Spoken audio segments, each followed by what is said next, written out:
What is up, guys? Welcome back to Truth and Transparency. We are back. We're going to be live all day today. I had to get some rest, and I had to do a bunch of research.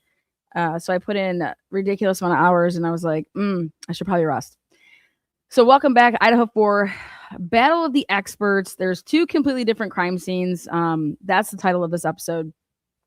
And when this was all scheduled to come down and for me to do this episode, a couple things have developed, and it's like I predicted the future here. I hate to say that, but yep, two completely different crime scenes. What I mean by that is you have one side, the state, claiming a narrative in this case, and you have the defense claiming a different narrative with this case, the Idaho4 case, and basically what transpired in that home. And there's experts, yes, experts from both sides that are saying, experts from both sides that are saying, I want to say experts from both sides. We have one expert from the state side. And this is Paulette Sutton. Let me tell you what, Paulette Sutton was the expert that in the Holly Bobo case, the state used to talk about that crime scene, AKA the blood in the carport came from Paulette Sutton. Can you guys believe that? I'm covering both of these cases right now, and I was going through mounds and thousands and thousands and thousands of pages, and I came across that Paulette Sutton is who Tennessee TBI went and got to talk about what was going on in Holly Bobo's carport, the blood spatter. And then here in the Idaho4 case now, how many years later, Paulette Sutton was used for the state. Yes. So it's Paulette Sutton with the state, and then the defense has like 3-4 different people.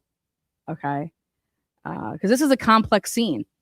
And now for the first time, we're hearing from the families, or one family, and I want to take this down here, play this. Start. How are you guys doing after today? We keep saying one day at a time, but these type of days are ones that really push you hard, for sure. Is there anything that came out from these filings, from this report, that gave you any kind of answers that you might have been looking for about what happened? We learned brand new things. Those details that were put in those docs were never given to us. They were given to strangers before they were given to us. It's shocking that a family doesn't get any kind of priority, even a heads up. We asked for discovery. They said they'd give it to us, but they never did. So yeah, we're working with legislators. We're going to try to fix this. Idaho has Bill 1135 that hopefully will protect this type of information and make sure that it never gets out. Especially he pled 4 cases of murder, capital, all of them, and in the same breath he waived his right to even challenge it. So why does this need to come out? All these details. I mean, these are like mortician details. It has nothing to do with a case that's never going to happen. Okay, so how I see this is basically Bill Thompson made promises to these families, and some of these families were promised that if there was no trial, that none of this stuff would come out. So I just want you to think about this so if there was a trial, guys, everything that is coming out would have came out in a trial, But there was no trial. So it's like, why should any of this stuff come out? He pled guilty to 4 counts of, capital murder. And the deal is that there's no death penalty. There was no trial, but he pled guilty and he waives his right to basically ever appeal it. So I want you to understand where the families are coming from. And we're going to talk about this bill. So my opinion is that there should be a bill that says once you go for the death penalty, that you shouldn't be able to make a plea deal. You shouldn't be able to use the death penalty as a bargaining chip. Where is that on this bill? What this bill is all about is that basically after the fact, they want Idaho to change their public records, what's available for the public to get. Okay. We're going to talk about this bill, but understand that basically what Bill Thompson was promising these families that was going to happen if there was a plea deal. How could you ever make that type of a promise when Bill Thompson knows what the Idaho statute is and what investigatory records are and how investigatory records are public? Okay, those are public once there's not a case anymore, once it's closed, once it cannot interfere with, a fair trial and all the different clauses until they can, are allowed to release stuff like that. And everything has to do with, you're allowed to keep something sealed up and until the point that, this isn't going to affect a fair trial. And then there's this unwarranted invasion of privacy, which you're never going to get, because you're not claiming the privacy. You're not supposed to be able to claim the privacy rights of others. So, just to be clear, you're saying, did you even know it was going to come out today, or were you just shocked? Were you shocked by that? We had no idea. We had no heads up, none whatsoever. It goes to the media before it does us, and that's awful. We just find out through our phone starts going off. That's awful. That's awful. And now you are confronted with this. The people will say this information can help maybe shed some light into the timeline of the attack, the intention of this, the injuries sustained by all four were. Okay, Jesse Weber, horrible. No, what this was supposed to do, okay, is like the title of this episode says, Battle of the Experts, okay? Idaho4, two completely different crime scenes. For 2.5 to 3 years, we were being fed based off of millions of dollars being spent on both sides, okay? The state is paying for it all because he has a public defender, okay? The public defender's office. That means money is coming straight out of the pockets of all of you Idahoans out there. So the state is claiming one narrative through a probable cause, and then they continue to file paperwork to show this is supporting our narrative, and this is how this went down on that night. And then you have the public defender's office who's representing Bradyen, but has the same financial interest though as the state would, technically, if you want to get technical, which I think is absolute bizarre. But Bradyen's side is showing through their experts that, first of all, your probable cause is not accurate. And you guys knew that. But then more importantly is the crime scene and everything that you guys are saying that went down and that this happened in 3 minutes. The evidence, the forensic evidence is not supportive of that. Okay. And so we're hearing this and we would have an interest in why for 2.5 years is somebody claiming they're innocent, not just themselves are claiming it, but other people on their behalf who are sworn officers of the court are claiming that. And ultimately that this is a frame job, that this wasn't the crime scene is staged, that there was a cleanup. Okay.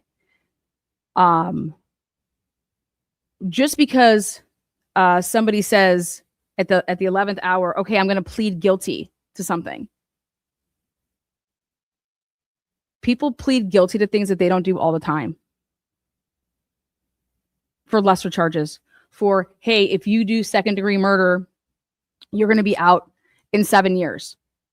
Otherwise, we're going to go for first degree and we're going to put you behind the bars for, a long time. And then take murder away. And people do plea deals all the time and plead the stuff that they didn't do in drug offenses, gun offenses. It happens every single day. Okay. What the government wants to cut with deals with people. Okay. We don't get to make that decision. They do. The prosecutor does, right? But what we get to do as citizens and what we need to do is you police the police. We are the people that hold the state, even, local accountable for, okay, this all great, awesome, plea deal. You think that this just go away? There's a plea deal.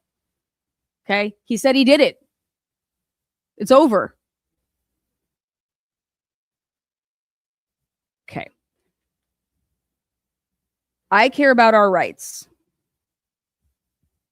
So to me, it's over for Bryan Kohberger. Okay. Bryan Kohberger wants it to be over, but awesome. It's not over for me. I want to know why millions upon millions upon millions upon millions of dollars were spent on this case. What made this case any different than any other case of somebody getting arrested and a plea deal is happening within a year? A plea deal is happening within 6 months.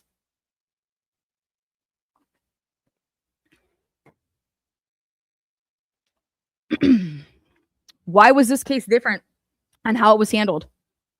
Why would this case spend all of this money? Okay. Get a ton of money from the governor, right? Brad Little tossed over at least $1 million in the beginning.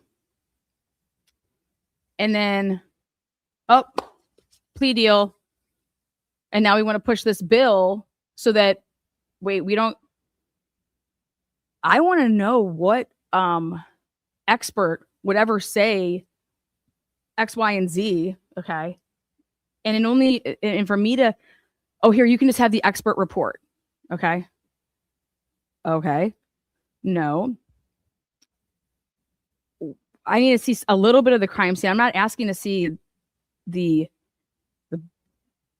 gory upon gory. It just, in their report, they usually take a picture and say, like, this is what I'm basing X, Y, and Z off of. And then I would want to compare it to then, okay, now what's this person on the other side saying that they're comparing it to and why they see it the way that they see it. And normally what happens is, because it's science and you can have different conclusions at the end, is multiple things could be possible. And that's the only part that I've ever enjoyed about science, is that it's almost like if you know how to argue, you could tell your science teacher, like, well, yeah, but couldn't this happen too? And then they'd have to be like,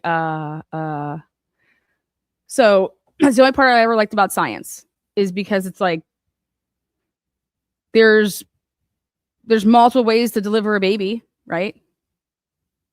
It's not just one right way, right? There's different things can happen, and that could all make it true. Or, so in the case of like a crime scene, the one thing that I think that everybody can agree with is, where are the footprints leading out of the house? Where are the footprints?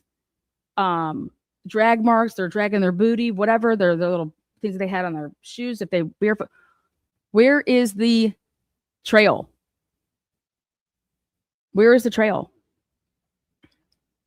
That's the one thing that I would think that all of these experts would be on the same page about, is, wow, okay, Xana's room. Ain't nobody coming out of that room, right? Ain't nobody coming out of that room. What it looks like is that the person could have potentially died in that room. They never left that room. Unless what? Unless there was a cleanup, right? How could all of these experts literally not come to that type of a conclusion? You can come to different maybe conclusions of where something started, which wound was first. You know, you can make a case for that. But the one thing that I don't think that, and then here we found out that Paulette Sutton, first of all, her report was off of wrong information because of Payne, and talking about diluted stains that were only diluted, that she thought was because of, like, it must have been mixed with saliva from the nose or the mouth onto the wall. No, actually, those were already swabbed. And they were just swabbed so excessively with water that that's what they look like. But the one thing that I think that all of you people should be able to get around a round table and say is, wow, how'd the killer leave? Well, they stripped in Xana's room. They stripped literally in Xana's room. Stripped clothing in Xana's room, like got down to nothing. And wow. So they had a book bag go in there with them. Nah, they could have taken a bag from in there. Oh, something that could potentially have DNA of them. Okay. But at the end of the day, let's say that none of this information would have ever come out, right? And I think I think the families make a lot of sense to me because of what they were promised. But here I think they realized that what Bill Thompson was promising them, that could have never happened. Okay? Like, and why are you lying to us? Right? And so it's like, okay, hey, everything that Bill Thompson told us, we want to turn into to make a bill. Right?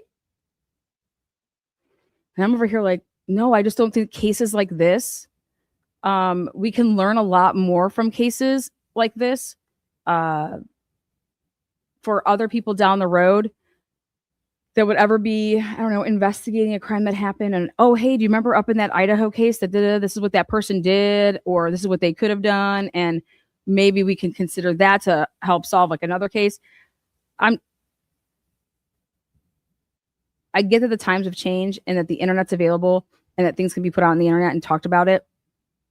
And then I start thinking about the world has also changed in the fact that, well, all these porn sites exist and people can like literally just go type in like a www. Instead of YouTube, it's YouPorn. How is that available for us to get on the internet? We're awful. We're awful. But the injuries sustained by Kaylee and Maddie and where they were positioned and how many injuries they sustained to their face and neck, does this give you an indication that Bryan Kohberger was targeting them specifically?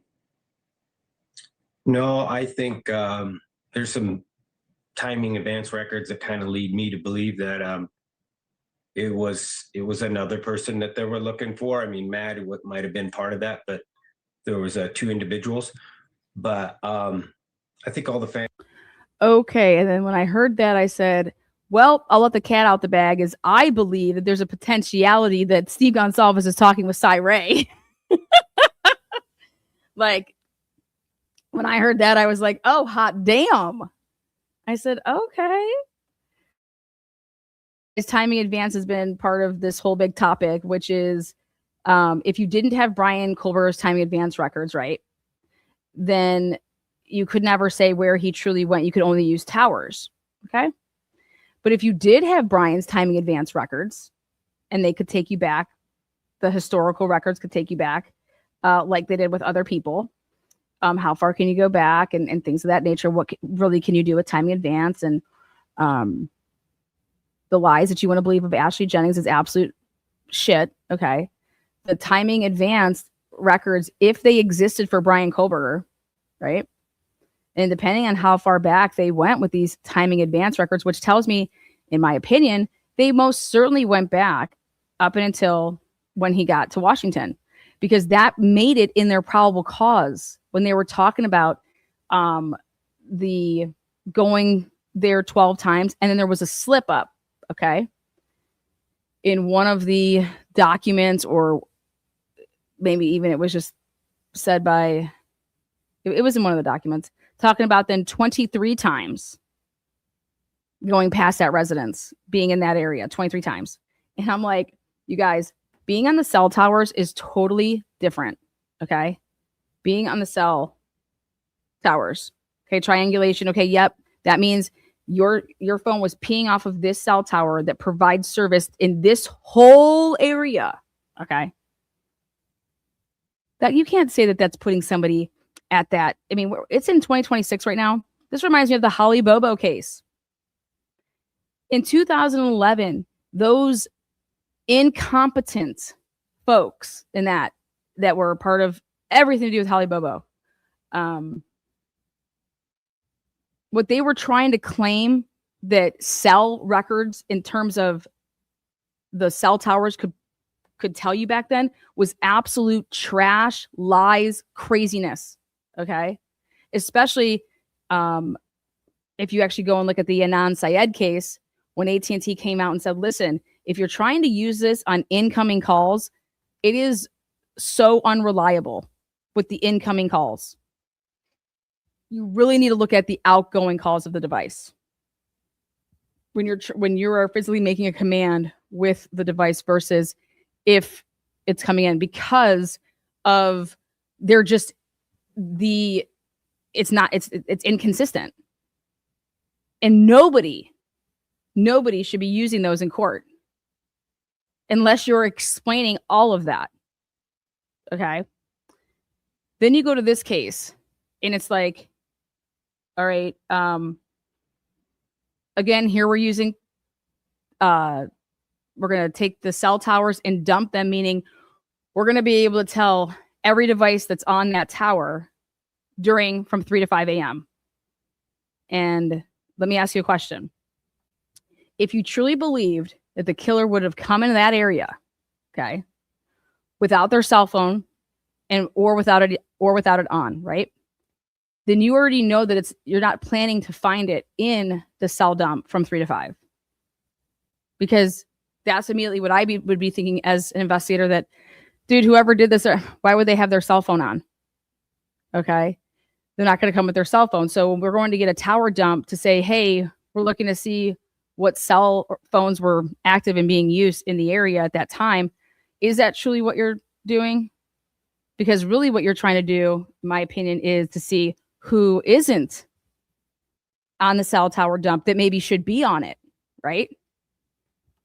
And that would require you going back and checking out the historical patterns.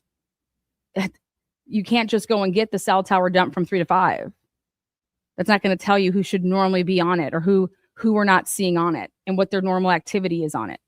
And now we start getting into this whole privacy. I'm like, wow, we're just going to try to solve cases by saying that this person now wasn't in the area, and that's how we're going to try to solve cases?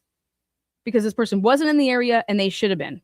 Or because this person wasn't in the area, right? And we believe that the person really was in the area, but they shut off their phone, and that's why it's not in the area.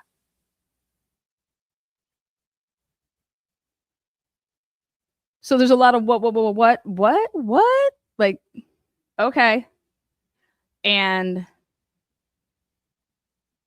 so it's like, okay, when you write up these search warrants, how are they saying all of this?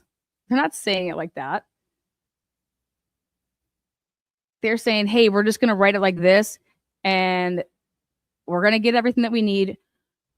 What, knowing that the person's not on the cell? I mean, because then think about it. Then you go back to 2011 when they're like, let's go get the cell tower dumps in the Holly Bobo case and who's on what towers and stuff like that. And, oh, that means that person was following that person, or that person was on the same towers as that phone was traveling that day. What? You know how many people there would be thousands of people that would have made that same route that day, that would have been pinging on those towers like that.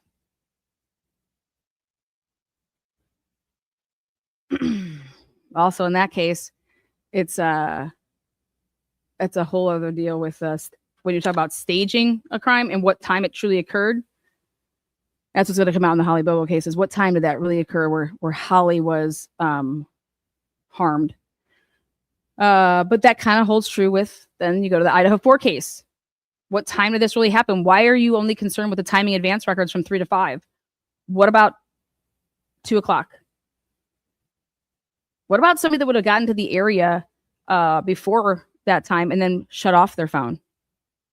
So their phone was in that area right before it, and then it got shut off.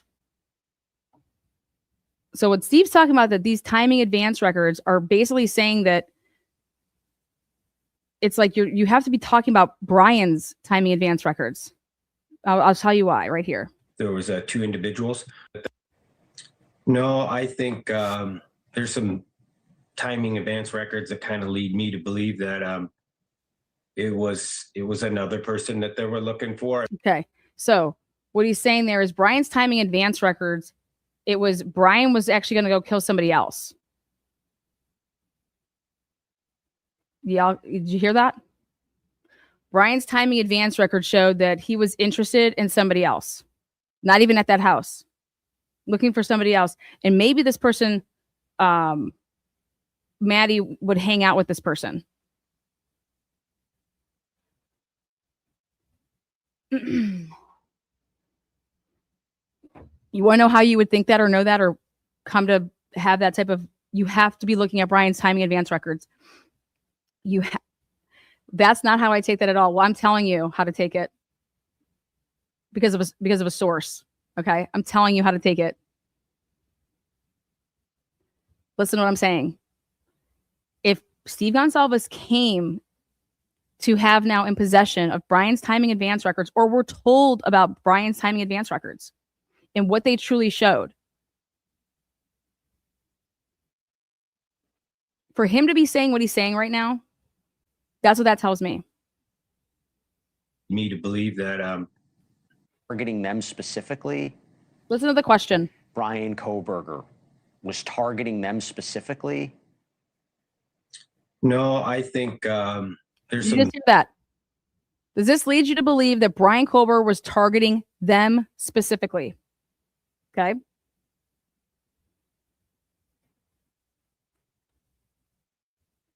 How many injuries they sustained to their face and neck.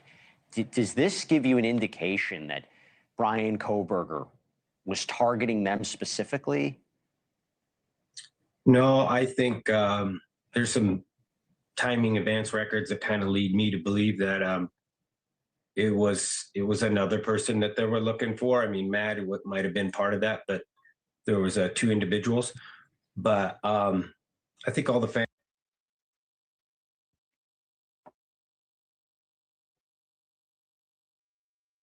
Keep on playing that back in your head. Also, if you're being told something, right, because somebody's providing you something, and then they're explaining what it is that they have, they're breaking it all down, and you'd be explaining Brian's timing advance history on where, if his phone is in certain areas, they've never been in connection with any of those victims, okay? But his phone was tracking somebody else, meaning his phone was in different areas when a couple other people's phones were. And but how would you have any of that knowledge if the timing advance records do not exist in this case of Brian Kohberger? How does Steve coming out and saying any of this? You understand? Kaylee, Maddie, Xana, nor Ethan's timing advance records would show any of that. Okay. You have to understand the only way that Steve could be making any of these statements is he is talking about one person's timing advance records and one person's timing advance records only. And that would be Brian Kohberger's.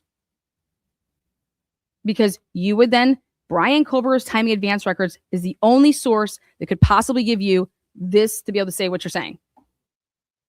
Coming across timing advance records. And the whole time here, okay, the whole time here, the state has, and so I think Steve is coming out and looking straight into Bill Thompson's eyes and saying, we got it, buddy. We have what you said didn't exist. That's what this is about. And if you think it's anything other than that, I challenge you. I challenge you. I will drop the link and I will challenge you. Bill Thompson knew exactly what Steve Gonsalves was saying to him in this interview. And he's like, fuck, he has them.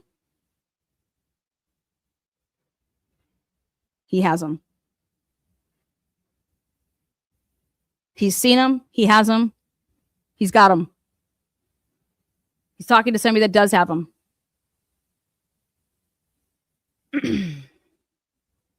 Remember, Ashley Jennings, Bill Thompson, they said that these do not exist.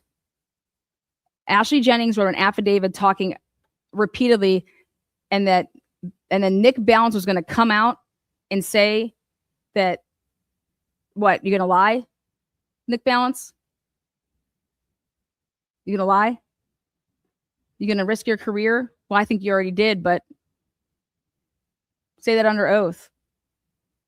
Families tried not time injuries they sustained to their face and neck.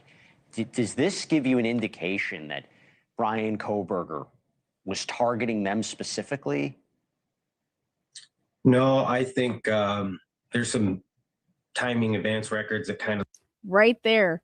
No, I think there's some timing advance records, timing advance records that Bill Thompson and Ashley Jennings have said this whole entire time that did not exist. Oh, they do. They do exist. Why would Steve, out of the blue, in an interview like this, bring up the timing advance records? Do you want to know why Moscow Police Department needed to go and get away from the whole stalking narrative? Do you guys want me to tell you guys finally? Fine. I want you guys to go and find stuff out on your own because I don't want to feed you the information and then I want you to have your own opinions. Here's the information and then you can stem what you want. Moscow Police Department in Latah County and Bill Thompson and Ashley Jennings were protecting WSU. Why? Because, well, there's no stalking here. Nope, there's no stalking. There was no stalking. No stalking. You came out on your probable cause and said that there was stalking. Yep, but there's no stalking. There's no evidence of that. Why? Why now? Why even during and throughout it that, oh, no, there's no evidence of stalking. Bill Thompson was like furious about that. It's like, what are you talking about? But you put that shit in your shit, like in your probable cause. You wanted the judge to think that that's what was going on. But now why do you have to walk that all the way back? Oh, because WSU didn't do anything that they were supposed to about Bryan's history and pattern of stalking over there. All those 13 reports.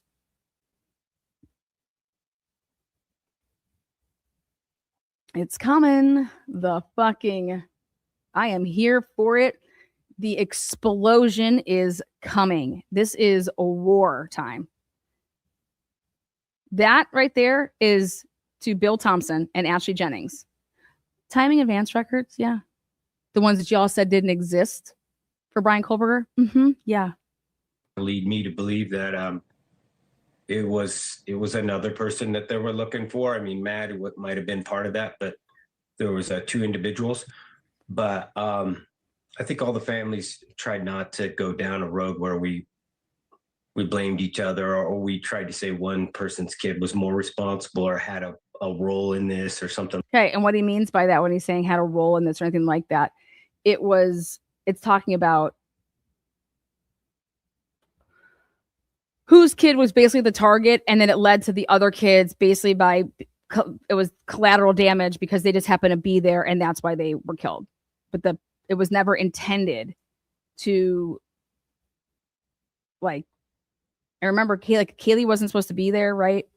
But it was like, we're not gonna blame each other or point the finger and say, like, that's what we tried to say, like, we weren't gonna do. And what he's about to say here is that for whatever reason, though, Bill Thompson and the crew, they divided us, though. Like that, we tried to keep it. Unfortunately, we had to do this all together, and pointing at each other wasn't something we were willing to do. No, and by the way, I didn't know that you didn't know this information that was coming out before today. You mentioned that I believe you're going to be meeting with the governor. What are you hoping the change will be? It's things like this. You can't. We had a prosecutor who was extremely weak. He was way over his head. He didn't know what he's doing, and he hid these. There's a reason 6 months later these things are coming out, because he never. There you go. Then what happens, right? So timing advanced, and then what now does Steve do? Takes another dig right at Bill Thompson. We have a weak prosecutor. He lied to us. Why is all this stuff coming out 6 months ago? Because Bill Thompson is a pussy. Okay, but also more importantly, he's a liar. He's an absolute liar. Him and Ashley Jennings should be disbarred. And I believe that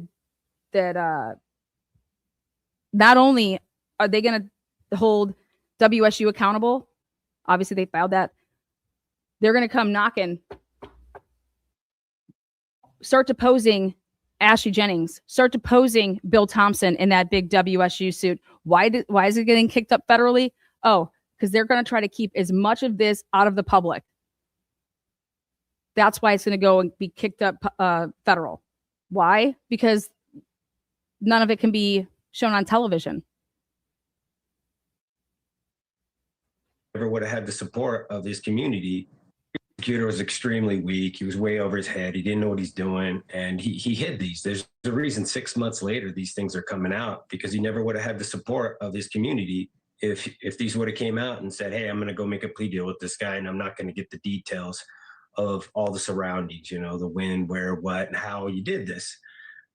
He didn't feel like he had to do that. And he hid all this stuff. And now that it's coming out, we're going to talk to the governor and say, hey, we can do better than this. And, you know, that means we got to do laws. We can't just let one person act like a judge and jury and make a deal. And then, you know, we live with it for the rest of our lives. And 6 months later, we're finding out new details of, you know, the worst moments of our children's lives, you know.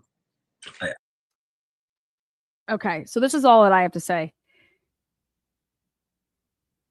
When you're lied once to, there's a difference between like a mistake or I didn't realize that that's how it came across or whatever. But when does it come then to say, okay, if all this was hidden and we were lied to, what else are we being lied to about? This is what I've been saying for 2 years.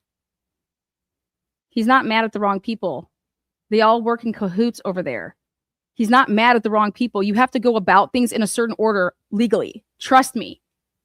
You guys are all jumping to conclusions about what's going on, and it's because you're not understanding the law and how that has to play out. He's not wrong at the wrong people. He's upset at the right people because WSU did not do their job. That's 1,000%. If there's 13 complaints, formal complaints, like if you have to go about that and follow your policies and procedures, and they did not. And instead, the way that they did it was not how you're supposed to handle something. And then that could have induced a trigger for that man. So they're doing it exactly how they should be doing it. And they're listening to very, very good people that are very, very good at their jobs with going about lawsuits like this. And then you're going to, then the tentacles are going to bring in the other shit, but it has to go this way. Trust. They are all liars and they lie for each other. Those two universities feed off of each other. They need both universities to be considered safe and prestigious and blah, blah, blah, blah, but yet all still fun. Okay. They need that for the communities there to thrive financially, economically. So they definitely have an interest in the other one. You're not going to want your kid to go to, let's say, WSU. Meanwhile, 9 miles down the road, it's a slum fest over there. And those kids just come over to WSU's campus and wreak havoc and vice versa. You cannot have that. That is a PR nightmare for your school, and you're going to lose your ass with money. Okay? Period. You need both of those, both entities that are running that area. Peanut butter and jelly. That's what it is. And so they're picking, and they've always done this, Bill Thompson and Ashley Jennings and Moscow police. They've always picked not what's best for this case, these victims. It's always been what's best and how can we soften this blow, which basically diluted reality of what went on and what's been going on in that area. How many things were written off as like, I don't know, these strange deaths that were occurring before this even ever happened? They have narratives and they're sticking to narratives. But now the question is, after you see all of this, it amazes me that now we're hearing from people saying, oh, well, I'm now questioning that this could not have happened in 3 minutes. This couldn't have happened one person. These reports aren't indicative of, somebody going in there and for people basically being asleep, or how did this person leave? And then talk about two people being in there and not hearing any of this. But more importantly, not being part of the casualties. No, but they have text messages. Yeah, they sure do, don't they? But what those text messages would show in different light is that that's all happening after the fact. But that couldn't be. They needed to argue that couldn't possibly be, because we need it to be a certain way for our narrative to work with that car at 4:20 and 47 seconds.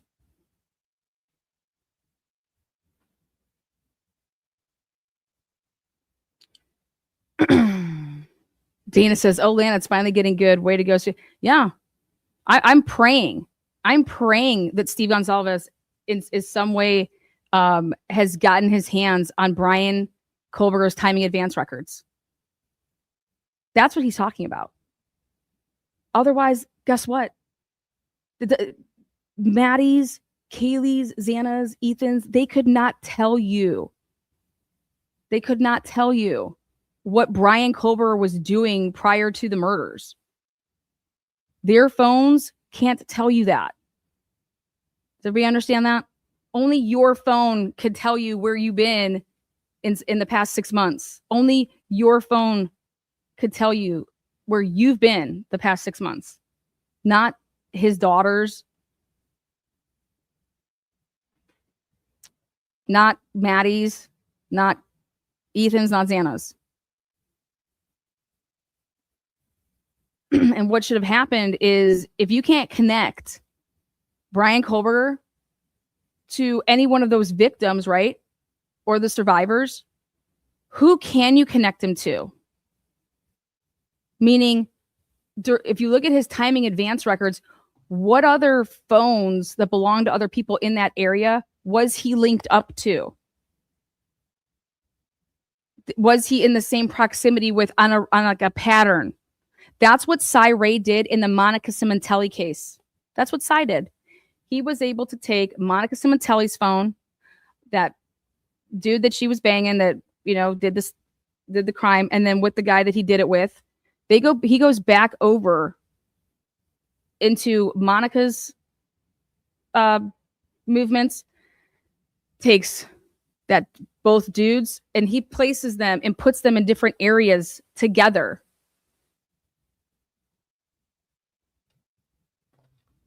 So the things that Ann Taylor would have been doing is to show that how you'd have to go about this if you were the state is to bring up the whole stalking. That's going to bring in WSU, and that they knew about it and could have prevented that. Or would have, if they want to diminish the whole stalking, that Bryan Kohberger was a stalker, because it blows up WSU. Period. Like, put all your chips on lucky number 17. It seems like a nightmare that this couldn't be legal, but we hope to make sure that it isn't legal in Idaho in the future. And talking about legality, you and the other families have filed a wrongful death lawsuit against Washington State University, where Kohberger had been attending. Can you tell us the status of that and what you're looking for there? We're looking for accountability. I don't have an update on it. We expect to hear something this week, but when you reverse engineer everything that happened, we feel like there's lapse in accountability. And if that's anything we've tried to bring to this case, is how do we make sure this never happens to another family again? And if there was things that were missed, let's make sure that we address those and we make our community and our world a better place, so nobody has to deal with this again. And that's what this is all about. Thank you for watching. Subscribe below and download. If there was things that were... Listen, when you keep peeling back an onion, things will get revealed. It's when you stop, okay? It's when you stop. looking that nothing can get revealed. Everybody who thinks that Bryan Kohber didn't do it, or that Bryan Kohber had help, or whatever your theory is, and it's not the state's theory, you should be in the most complete. Like, you should be taking your bags, all your furniture, putting it in the same boat and be rowing with the Gonsalveses. You want to know why? Because the more that the onion continues to be peeled back than everything that you truly believe in, that's the only way it's going to get exposed. You have to peel back this onion. And you can't get to certain layers of the onion without peeling back the top. And then you peel the next layer. And then you cannot just go digging in. I'm going to go straight for the... No, you take the evidence as it comes. Okay? Without a tunnel vision, without, hey, we have to make it this way because we got to soften the blow for the community. Okay? And without the timing advance records, you can never put Bryan Kohber anywhere near that house or any house. You could only put him in a triangulation of, hey, this is the tower he was on, and this is the time that it was, doing this. Okay? And then you take somebody's CDRs and you could say, okay, this is where he was when he started the call, and this is where he was when he ended the call. Triangulation. But if you have Bryan Kohber's timing advance records that the state said that do not exist, and those come to surface in this WSU lawsuit,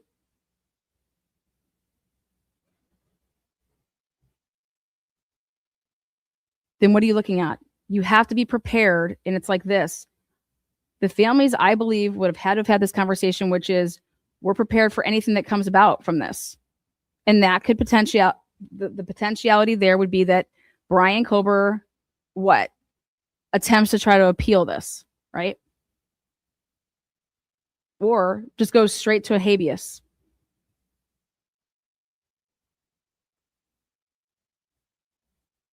Everybody and their mother should be on the Gonsalves' side, to include every single parent of the victims, that they came together and they're like, we want accountability for this. We want accountability for this. We've been lied to. Bill Thompson literally lied to parents that had their children were murdered, and he lied to them to divide and conquer. Where is there any, unless the FBI sat down with every parent, where have you come across any reports of any interviews to ask the parents, well, the Chapins were there, like, to sit down with them, from MPD, from Idaho State Police? Why was nothing's there? And MPD is the lead.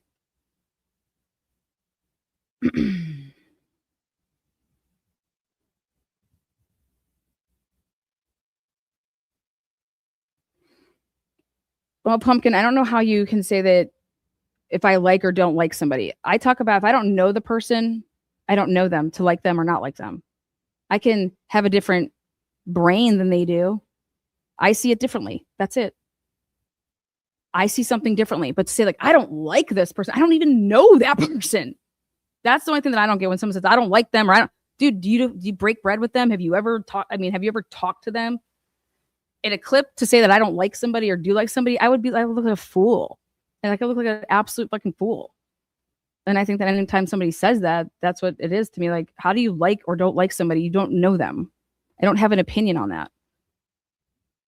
Okay, but everything that they know about this case, the parents, they only know what they've been told and what they've personally dug into.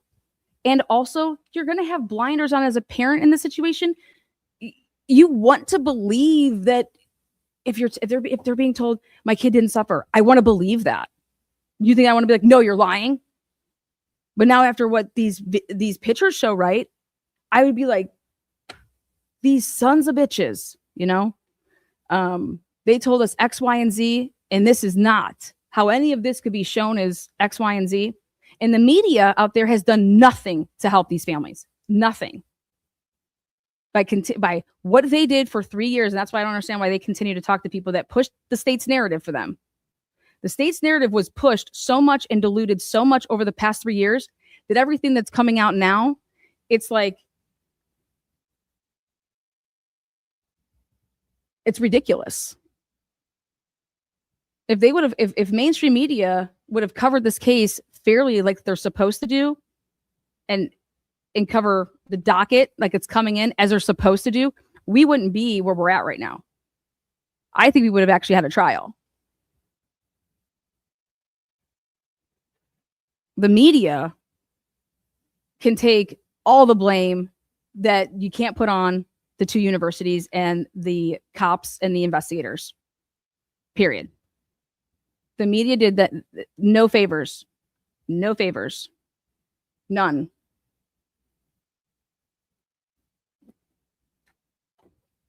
And it's hilarious to me in this 5-second clip or 5-minute clip. I could never, ever stomach to ask myself these questions to a dad. Listen to this. You think that if you were to see an interview on my channel that I'd be saying to Steve? To hear all this. So let me just start. How are you guys doing after today? How do you think they're doing? I don't want it that. How are they doing today? What do you think he's going to say? And what? Stupid. What do you mean how they're doing today? They push you hard, for sure.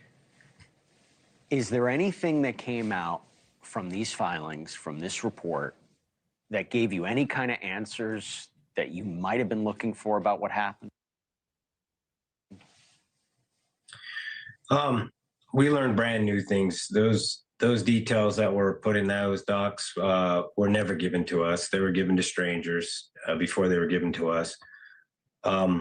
It's shocking that a family doesn't get any kind of priority, even heads up. We asked for discovery. They said they'd give it to us, but they never did. So yeah, we're working with legislators. We're going to try to fix this. Idaho has Bill 1135 that hopefully will protect this type of information and make sure that it never gets out. Especially in he played 4 cases of murder, capital, all of them, and in the same breath he waived Answers that you might have been looking for about what happened? Answers that you were looking for that may have happened. Well, the answer to that is that's completely opposite of what we were told. Period. Right? Anybody that would look at those photos, who left Xana's room? Who left Xana's room? Xana didn't leave. Ethan didn't leave, right? Oh, the person that did it to them left. How? How'd they leave? Then it comes into theories on how they left. Because there's no evidence of anybody leaving that room, is there? Nope, there's no evidence of anybody leaving that room. But you know that you didn't find any weapons in that room, right? Nope. Okay. So that's how you know that somebody had to have left, because there's no weapons in there, right? Exactly. Okay. How did they leave? How many people were in there?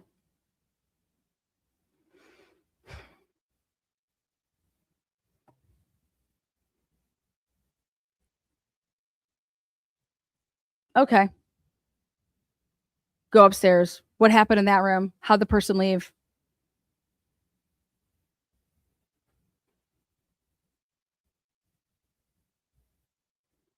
Go to the living room. Okay, what happened in this room? Why does it look like, I don't know, everything's been wiped down or diluted to the point that on the half wall, the pony wall, do you see X, Y, and Z? Explain that. That would need to be explained by experts. Something that did not happen in this case. Something that if you just look at those photos and you're not in the field, you don't know until you ask those questions. And then when you go to the expert reports, it's like, holy shit. You're going to have experts sitting here saying that, listen, Xana's wounds and where the cast off and her majority of the blood stains are You're not getting any higher than 3 feet 7 inches off the ground, I think. Okay. So she sustained a lot of her starting down on the ground. Okay. And then, but she has Ethan's blood underneath her fingernails, but Ethan only has her blood underneath his, what is it? His, just one. And I want to say it's his, is it his right or left fingernails? Is there any blood in the living room that is a mix with all 4 of the victims that you guys swiped, like when you guys were swabbing? No. No. Wait, there's no in the living room? In the living room. Like, for example, I went to Delphi, sat through the whole testimony of the one forensic, she's the scientist 3. She did all the work in the Delphi case, which was 2 girls being, killed in the woods with stab wounds. But it was, they had mixtures up into some of them, like 5 DNA mixtures in like one pooling of the, like even on some of like their clothing. I said 5. And they want to say that one man did this and his DNA was excluded from every single piece of anything from that crime scene. And then here we look at this case and I'm like, so one person managed to not get any blood that could possibly be a 4-person mixture. That is absolutely insanity when you want to talk about comparing crime scenes. Richard Allen found guilty. His DNA, not touched, not nothing at the murder scene. What, Lana? Yep. Not touched, nothing. And they don't believe in IgG in Indiana. They also don't believe in touch DNA in Indiana. It's not, it's too, it's not reliable, they said. Indiana. Okay. Well, wow, right? Same thing though, a knife, stab wounds, or, I mean, redressing somebody. Somebody was naked, right? And they had to redress this person with the other girl's clothing while it was all wet. Do you know how hard it is to do that for yourself, to redress yourself in wet jeans? Now try to do that for somebody else. You guys remember putting clothes on your little baby? Yeah. Like even just like that small of a kid, like toddler, you're trying to put on. Yeah. Now take a 200-pound body, and or 10-pound body. I don't care, 90. Wet jeans, go ahead and put them on somebody. And how would you not have any of your DNA on any of that? So, in the person that they redressed, none of the clothing that they had, there was no blood. I mean, it was insanity type of crime scene here. Because we're talking about forensics. You can think Richard Allen is guilty as fuck, but guess what? Forensically, there is nothing linking him to a crime scene that was so intimate in handling all this shit. Okay? When we talk about saliva coming off of your body, we'll talk about sweat. You want to talk about fibers, transfer DNA. None of it at the scene. None matching. In any mixture, he was excluded across the board. Wow. Well, guess whose DNA wasn't excluded and was actually in the crime scene? A cop. An Idaho or an Indiana State Police officer. In some degree, whether they were just in the Idaho State Police or in the Indiana State Police database. But they weren't there the first time when they tested it because somehow they weren't in the system. But then when they went through the system the second time with checks just to see if there was contamination, poof, Guess what shows up? Oh, this Indiana State Police employee. Again, when you work for the Indiana, just like the Idaho State Police, you could be in many different areas within the company, the organization. Huh. And I'm over here like, why isn't Richard Allen's defense team going ham on that? Well, because they didn't know this. The person that was actually questioning that person, I don't believe knew the case as well as they should have. That's kind of a big deal when you're going to put a cop's or somebody that works for the Indiana State Police, their DNA, I don't know, inside the crime scene and where the bodies are, on the bodies. Yeah, crazy. Nothing to see here though. But Richard Allen's DNA, nowhere. Okay. Brian Kohlberger's DNA, nowhere mixed with anybody in any of these. Excluded from everything except on not the button, but on the little strap part. That's where the touch was. Why did they? Okay, think about this. Why did they process the sheath a second time? What would it matter? Why did they process the sheath a second time?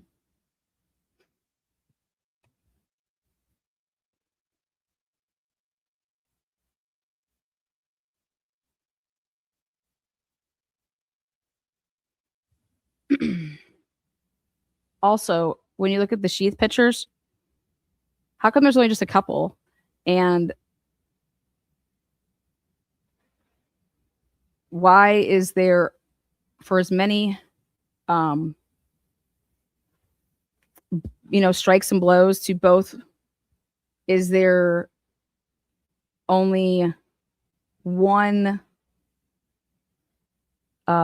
bloodstain spatter pattern in the midst of having, I don't know, in the upwards of, if you add them all up, well over 50.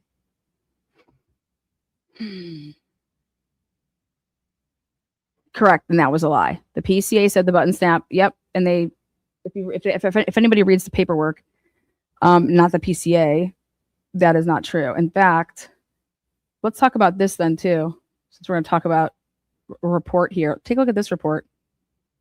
Let's remind everybody what was actually written in the notes of Ayers, and let me pull that up, of this scene.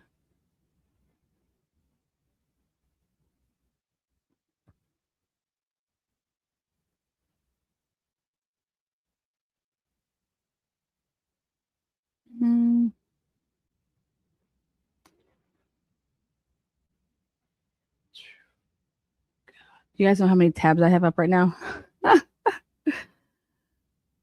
I'll just look at this.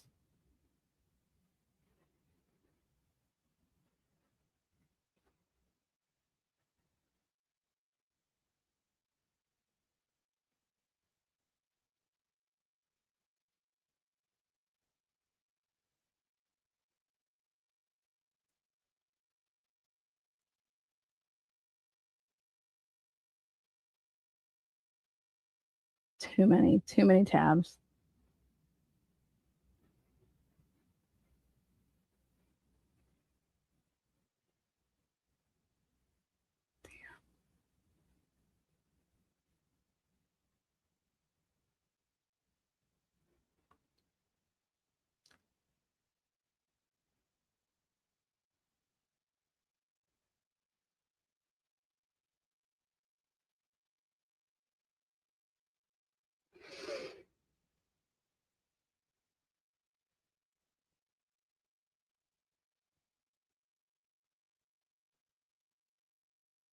Okay, here we go.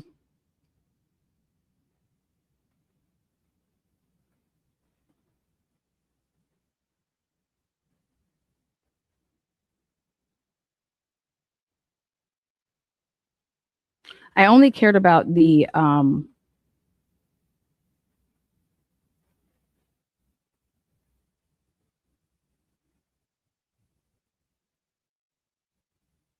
the written report. I mean, not like your actual handwriting. That's the only thing I cared about when I was looking back at these. So here, let me share this.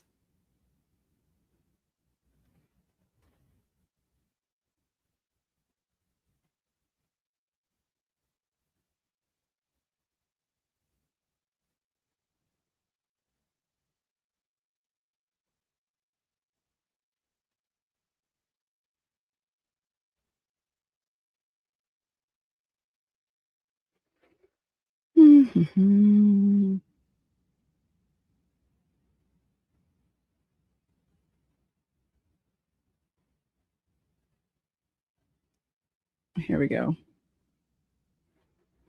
I love the. All right, here we go. Here we go. Here we go. Boom. Okay. So report 11 here. All right. So when they go back there to process the scene for the second time, all right, take a look.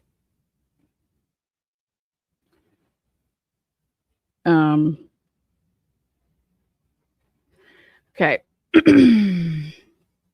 Detective Talbott was present upon our arrival on 11/17. So right above that, field notes on 11/16 at approximately 19:12, the forensic scientists, KHHYJA, WB, and I arrived at the Idaho State Police District 2 office located to assist with the homicide investigation. Detective Talbott was present upon our arrival. Detective Talbott briefed us on the scene information. So that's what she wrote for the 16th. Okay. Now the 17th, going actually to this was going to be some rebuttal shit. On 11/17, at approximately almost 9 o'clock in the morning, they respond back to the house. Detective Talbott was present upon our arrival. 1122 King Road is what we all know that the house is going to okay, great.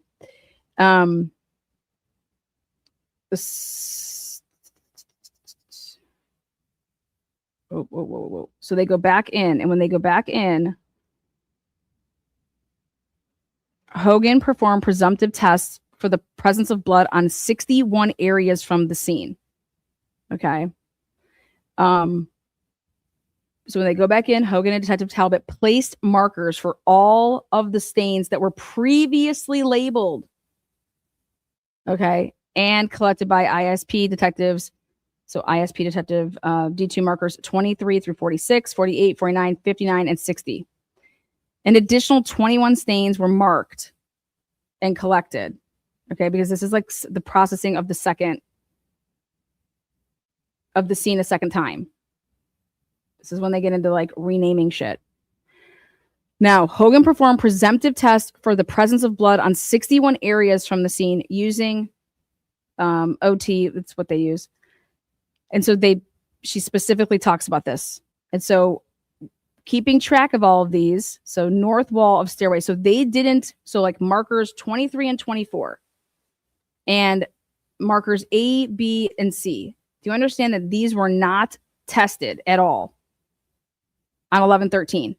And markers 23 and 24, what should be crazy to everybody about this is, let me just tell you this. This is the areas of, wait a second, you weren't concerned on 11, because if you're all trying to figure out, okay, you see the scene, it should be a no-brainer. At some point, you guys are going to say, okay, where's any of these footprints leaving this crime scene? How did this person leave? Right? Or people leave. Look at this. It's like pristine. Right? You see Xana's bedroom, and you don't see any type of transfer secondary footwear prints leaving that room. That takes like a fourth grader, a third grader could tell you, if I asked certain questions, if I put them in a home and said, hey, Tommy, how did the dog leave the house? What do you think? They're going to go look for dog prints to see where the dog is leaving out of the house, right? And then Tommy's going to answer, the dog left out of the back door. Well, why do you say that, Tommy? Oh, because right here, the footprints. Woo, imagine that. Fourth grade. Okay, so you're going to sit there and tell me that these well-educated human beings didn't say things to themselves like, well, you guys, look at this room. Blood everywhere.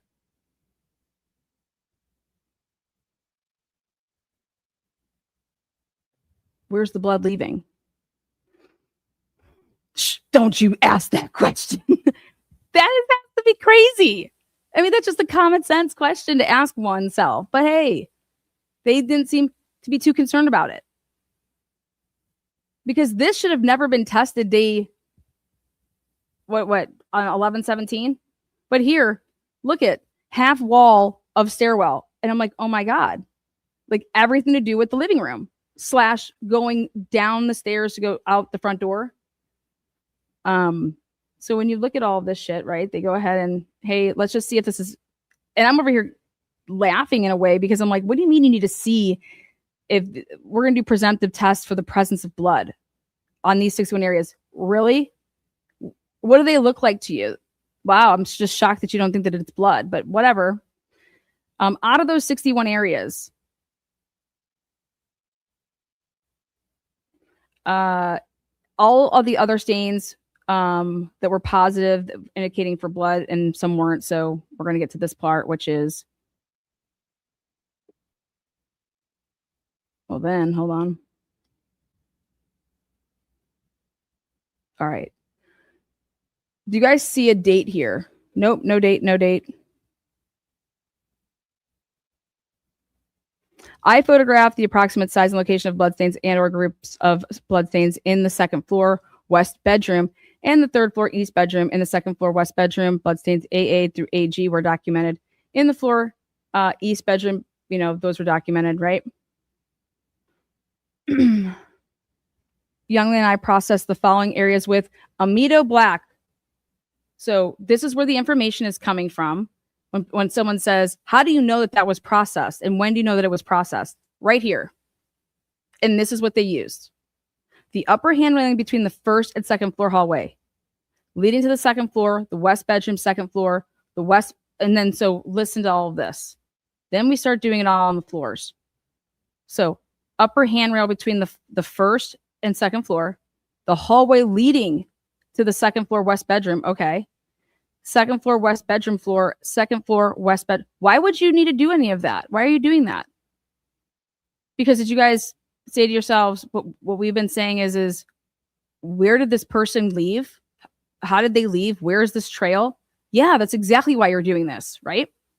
And then you did the threshold of the second floor east bedroom, interior and exterior handle areas of the kitchen. Is there a comma there? Yeah, this is right by Dylan's room. And so when they talk about this in the PCA, the second processing, and that turns up, now watch. We cleared the scene on 11/18 at approximately, and I'm like, wait, what? So hang tight. Look at this. See how it says 11/18? Let's go back here.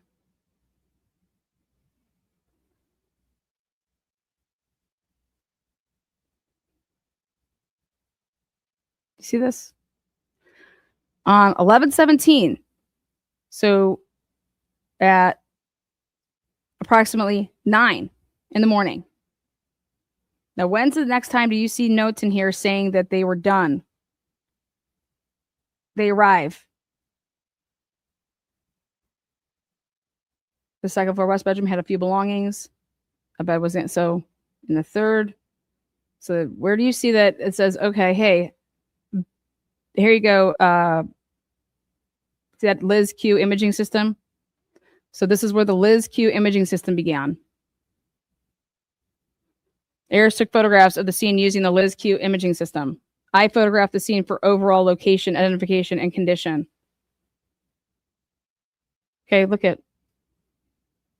So they said they did all of this, right? Where does it say then? This is what was negative. So everything down here came up negative. So the white flower vase on the bar cart was negative. The leg of the bar cart, negative for blood. White towel in bathroom, negative. Edge of bathroom door. Kitchen cabinet under north wall of upper kitchen cabinets. The kitchen sink, negative. Floor under north wall of kitchen cabinets. So when they did this presumptive test, it's like, hey, that's all the negative shit. Now, where does it say that they left? Like they're there on 11/17, right? They're still continuing to talk about it. And then it says, we cleared the scene at approximately on 11/18 at approximately 21:14. Were they there for, I don't know, some 36 hours? This is just how sloppy their shit is. On the stand, I would say, according to your report here, you guys got there on the 17th at 8:54, and you didn't leave the scene until 11:18 at what? 9 something at night?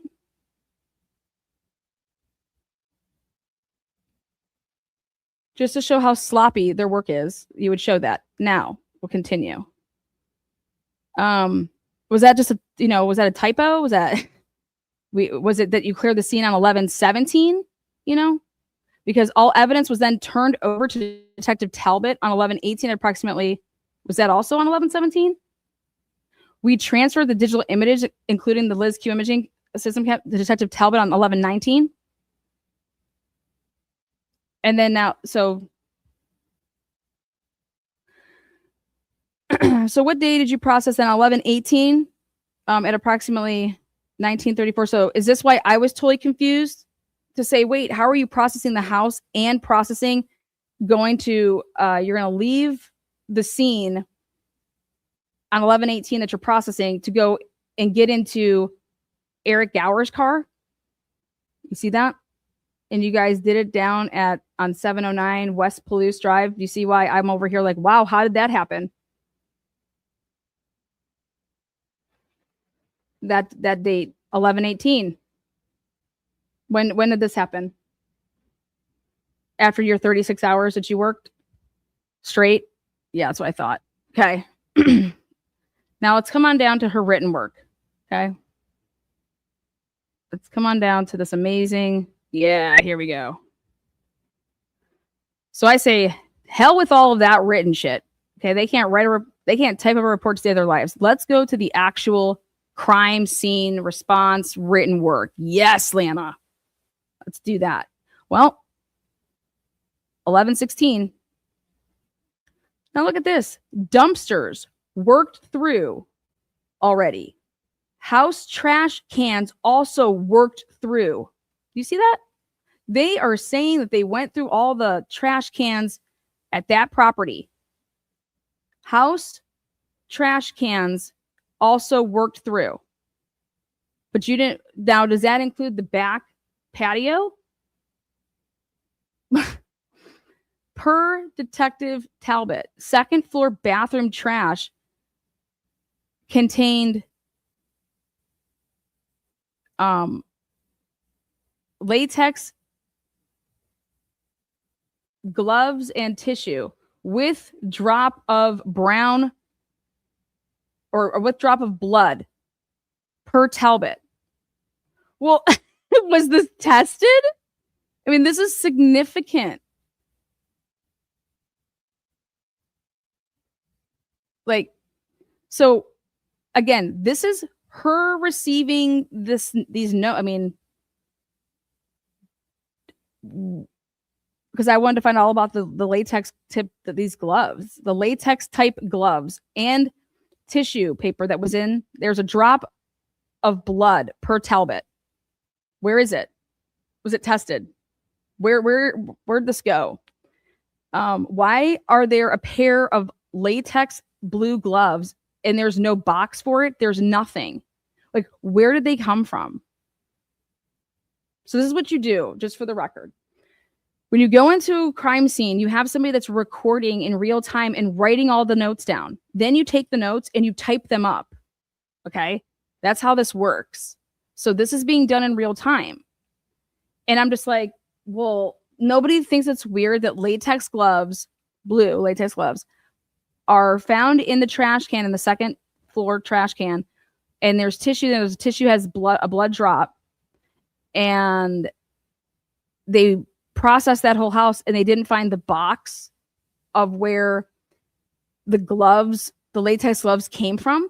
Like normally, you have a box that you would like pull out your latex gloves and you put them on, and well, where did these gloves come from? And on the stand, you would ask that person, well, did you come across a box of latex gloves? No, you didn't. So you didn't process it in your brain like, we have a bloody scene. Looks like there's been a cleanup. There's latex gloves. Did you guys test these gloves? DNA? Whose DNA? I mean, skin cells transfer all the time.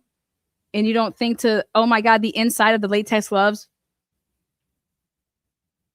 Were there any interviews conducted with the 2 surviving roommates to ask them about the latex gloves? If any, just to maybe get them talking to say, how do they clean their house? What do they use? I saw black gloves for them when they used their latex gloves. There was no first responders that went in there that were like EMTs or anything like that. Anyways, at the end of the day, you have to have a report, okay? That you'd be talking about this, and you'd put in your report that I dispose of my gloves. Okay, that's not how you would dispose of them. You would not throw them in a fucking trash can. That's part of the crime scene. I'm sorry, that's just not what you do. So this is just ridiculous. But this is really, really important. And how you would know it's so important because this is your job. Like this is 101. Why are there latex gloves in a drop of blood on tissue in a garbage can, and then it's never processed? Like, you guys don't think that's important? Yeah, it's important. But where is it now to this day? Did the defense get it? Did they were like, we want to look and see what's on there? Anyway, so Janine keeps typing up shit, okay? Or writing up stuff. So she's like, this is just what Talbott's telling her. Per Talbott, okay? Per Talbott, slider always open, meaning unlocked. They always leave it open. It's always unlocked. And this is per Talbott being told this. What? Front door auto locks. It auto locks when it shuts. Did you guys test to make sure that it does that? So front door auto locks. People have code to get in. Detective Talbott opened front door per entry on 11 or at timestamp 10:17 in the morning. Okay. So if they're ever going to make a change to something, just so you see what they do, they come over here, and if something needed to be added, it's like right here, ISP D2 2/21/2023. And so something was added.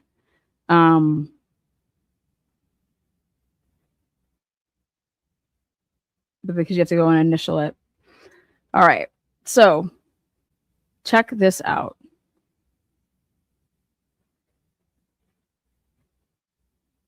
This is for the Liz Q. This is for the photographs, presumptive blood test, blood enhancement right there. Blood enhancement. Can we talk about that? Footwear tire tracks. This is what the purpose of this is for. So this is why Report 11 is everything. Report 11 needs to be seen by the world. Okay?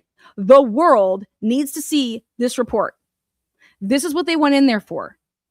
Okay, when the reason that this exists and the reason that they process the scene a second time is because somebody had a light bulb go off in their head and saying, how did our killer get out?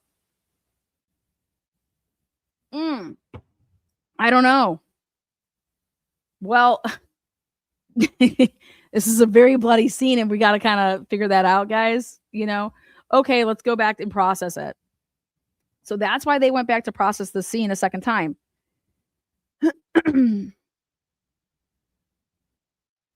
so they would know. So when they're writing their stupid little probable cause affidavit, they know that they're lying on why they went back to do this.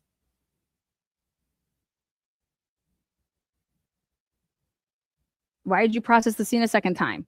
It's not like, during the second processing of the scene, we came and just stumbled upon this latent print going right by Dylan's room, and it just totally bolsters her statements. That's what they went with, though.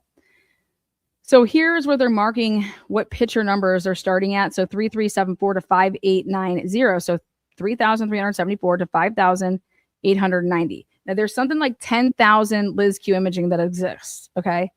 Just throwing that out there. Then when you go right here, it's one of 29 pages that she did. See how it has a different pen? So Talbott, and then you see here right here at Idaho State Police Office. They're writing that in on 2/21/2023. Okay. 29 and then 29-30 DNA swabs collected. Now, this is a question that I would have asked on the stand with this broad. I would have said, are you saying that you don't know if it was 29 or 30 DNA swabs collected? Or are you saying number 29, swab 29 dash and swab 30? Can you explain that? Is this the 29th swab and the 30th swab? Or is this, you don't know if it was 29 or 30 swabs that you took that day? Because now that's hilarious. If that's the case, how do you not know if everything's numbered? So again, right there, 29-30 DNA swabs collected. So she's going to give an answer to that. Okay. Entry, exit. Wearing gloves, ? No prints. So this is them trying to walk through in their minds, hey, when they're talking about the scene, they're all talking to each other here. So these are the notes. Okay. And she's saying, like she's supposed to do here, is this. Oh, damn it. So was this person wearing gloves? ? Because there's no prints. Two main areas. No real transfer between those two main areas. No real transfer between them. Yeah, exactly. Photos done.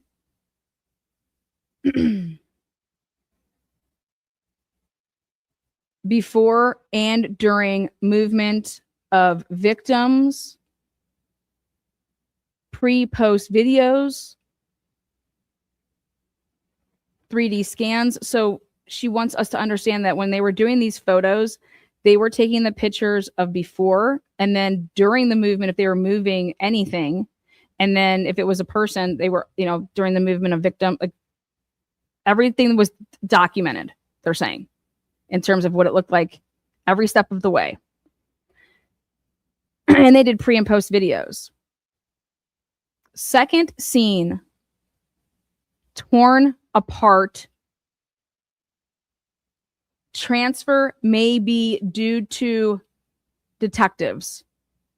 That's very, very important. So what I've been trying to say is when you guys are going through these 2,790 photographs, I said, you guys, what we're seeing here are pictures that 1,000%, some of them in the transfer that we're seeing is because it was stuff that happened while during the first processing, then stuff had gotten transferred.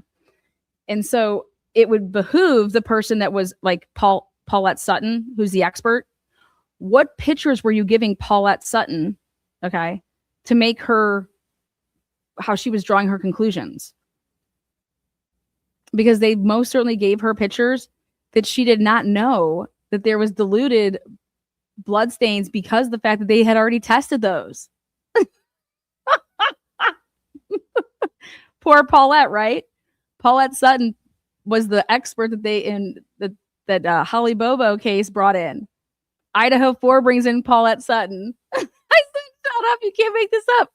These are the cases I'm working, and now I have pleasure of meeting Paulette Sutton through Idaho4 case. She's for the state, and Paulette Sutton is for the Holly Bobo case. The state brought her in to take a look at the blood stain and the crime scene, aka the carport, the garage. And I said, is that right, Paulette Sutton? Paulette Sutton, will you just say anything for a buck? No, I'm kidding. Makes you think, right? Yeah. Trust me, I had some interest in the Holly Bobo case. There was some ulterior interest there, rather than the fact that I knew that Terry Bray has nothing to do with that. They tried to frame him just like they tried to frame Zach Adams. And I said, let's peel the onion back at the beginning of all that, because Holly Bobo case does not start at 7:30 or 7:45 with that wild story. It starts way earlier than that. Okay. But Paulette Sutton giving her opinions on that carport, very interesting.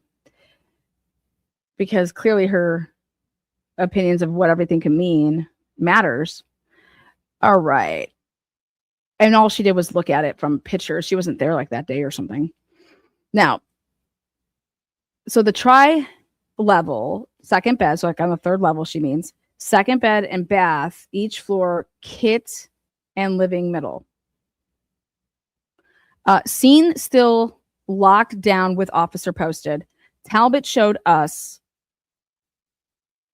sketches of the scene and photos from scene, explaining what they did on scene.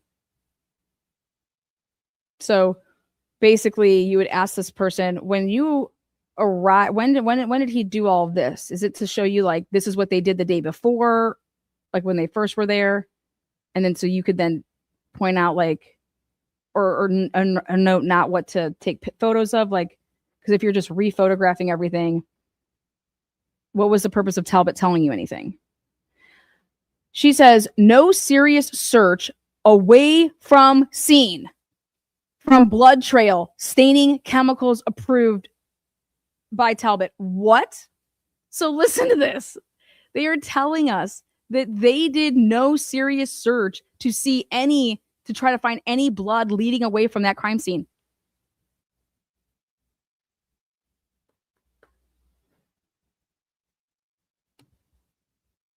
It's so unfortunate that you have no idea what this is about. Wake up, there is no defense, it's over. Defense of what? This isn't the defense of Brian Kohlberger. This is talking about crime scene. Why don't you sit back and learn? Listen and learn. Why don't you see what a report says? This is what they did. This is what they didn't do. One should ask themselves why.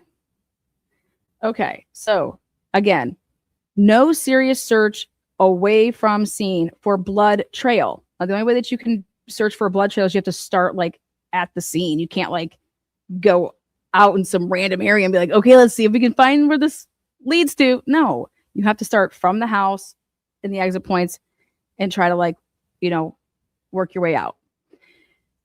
Again, no serious search away from the scene for the blood trail.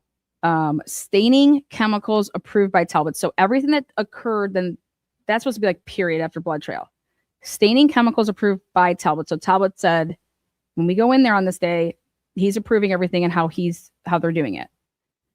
DNA. So blood, saliva, semen, hair, other bodily fluids or items that may bear DNA. Latent prints.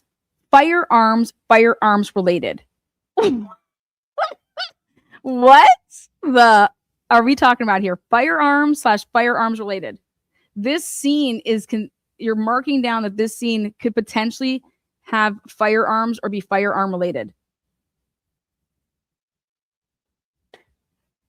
That is going to be a question that would have been asked of this Janine Ayers. Miss Ayers, you were there. This is your handwriting. This is your paperwork you were filling out. Why did you click check the box? I say click it like she was using a computer. Why did you take pen to paper and X the box firearms? What was at the scene that led you to believe that this could potentially be a firearms related? Types of evidence included in search warrant consist. Oh, because we were there if we came across a firearm, we could take it. We could photo it. Okay, so you had to put that there. So the potentiality still existed in your minds that based off of the scene that y'all saw day one, that there could still be a firearm involved in this. Yeah. Thank you. Next, electronics. Again, so you could photograph them, so you could seize them. You still believe there was electronics in there? Yep. Drugs, paraphernalia. So drugs. You guys, this is on 11/16. Okay. This is not 11/13. This is really important. And then how come footwear impressions weren't, checked?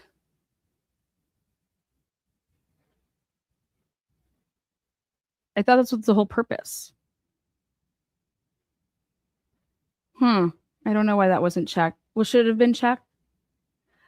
The footwear impressions. And isn't it true that you also were taking pictures outside of tire impressions leaving the scene? And why wasn't that checked?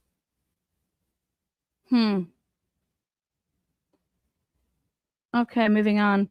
Liz Q notes here. This is dated 11/17. So you took these pictures in 11/17. And so what you do is you're writing down, so floor 1 vacant room. You took pictures of, and so this is what you would, if anybody out there has gone through the pictures that Idaho State Police just dropped, right? So floor 1 vacant room, center of room between bed and white stoop. She went in there to take that picture.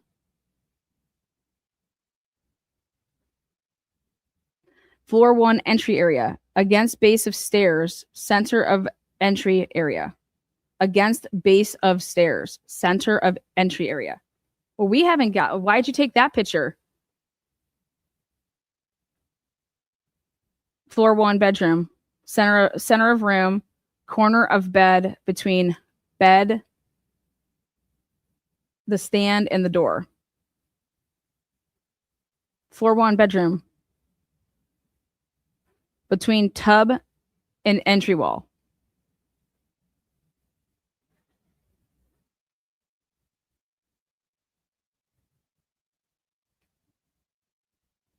Floor 2, top of stairs and living room. Floor 2, between table and stairwell, across from second floor stain. I don't know what that fucking says.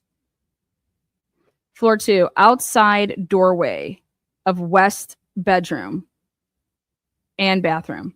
Okay.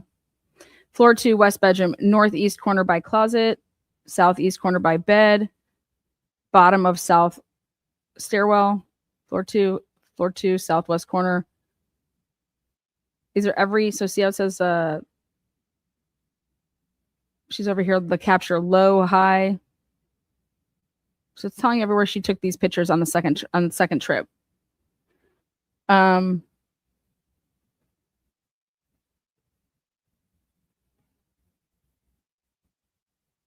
Backyard, 5 of patio. Okay. Now, 11/17, en route at 8 a.m. 8:38, arrive at staging area, which is the A&W. Okay. 8:54, arrive on scene.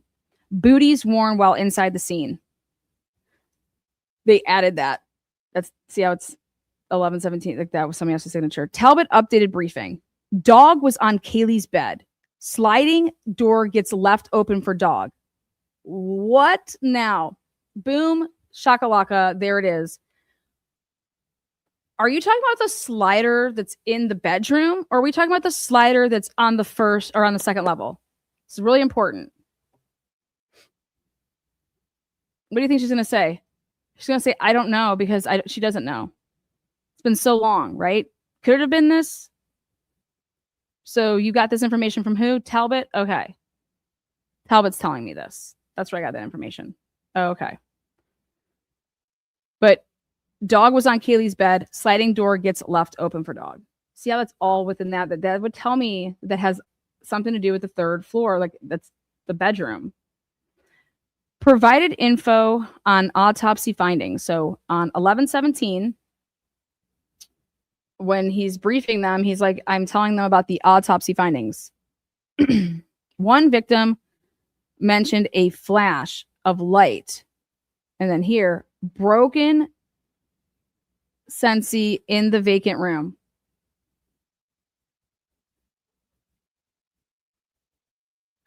Okay. This is so easy to determine. Why didn't anybody ask any of the survivors, right? As well as people that frequent that house a lot, when that was broken. When did that break?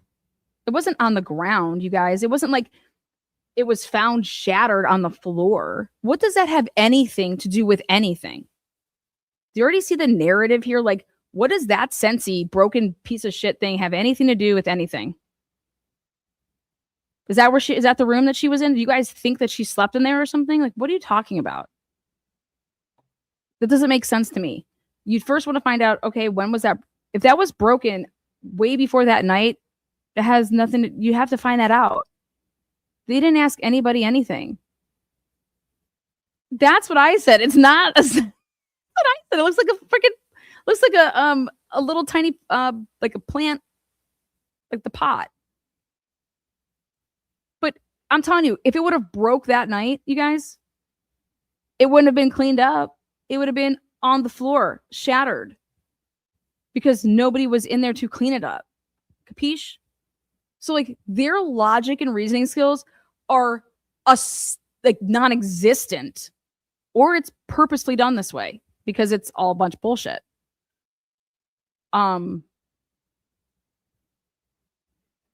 So again, they may have pictures though of the bedroom and it is on the ground. Okay. And then somebody picked it up and put it there. Well, I don't know. Wouldn't you pick it up and would that ever be considered evidence? I have no idea. It's just bizarre. It's bizarre, the logic and reasoning that we're witnessing here. Next, she writes down. Again, one victim mentioned a flash of light. Broken sensory in the vacant room. Broke tape seal and sliding glass door at 9:15 to make entry. So they entered at the slider for this trip. Numerous items in scene moved during detectives' processing. Documented as found upon arrival. So there's going to be a walkthrough of everything the way that it would be, which is important. And she's saying that was done. Liz Q is that Wyatt guy, YB, and Janine Ayers did that. The Liz Q stuff.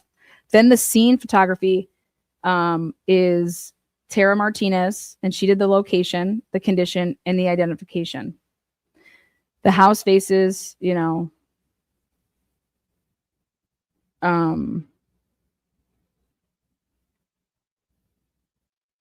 this was added in. Must have been somebody whited something out here. I don't know what happened here, but why that would be like blanking away. So 3 levels, residential neighborhood was added on 2/15/2023. Light / white again. West bedroom, bathroom, furnace room, E bedroom, stairway. So that's the first floor. Then she's like, this is the second floor. Okay, so this tells me a little something. I cannot possibly see that she'd be typing and saying 3 levels, residential neighborhood. What was there before it became this residential neighborhood? Like that's a completely different style pen. Okay. And but what was there for? Like nothing? That just bothers me. Something's weird there that you would even be writing that there. House faces the north, 3 levels, comma. And it's like, no, that was just added in. Well, then how come this light white, that looks like it's the other type of pen? It's very bizarre. Anyways, you guys can make what you want of it. You could see the different pens. Second floor is all in one pen. And then you get to the 3rd floor, and here there's like nothing written. And then it's that other type of pen from 2/15/2023. West bedroom, east bedroom, bathroom, landing, Very interesting there. Indoor staging area created on 1st floor at entry.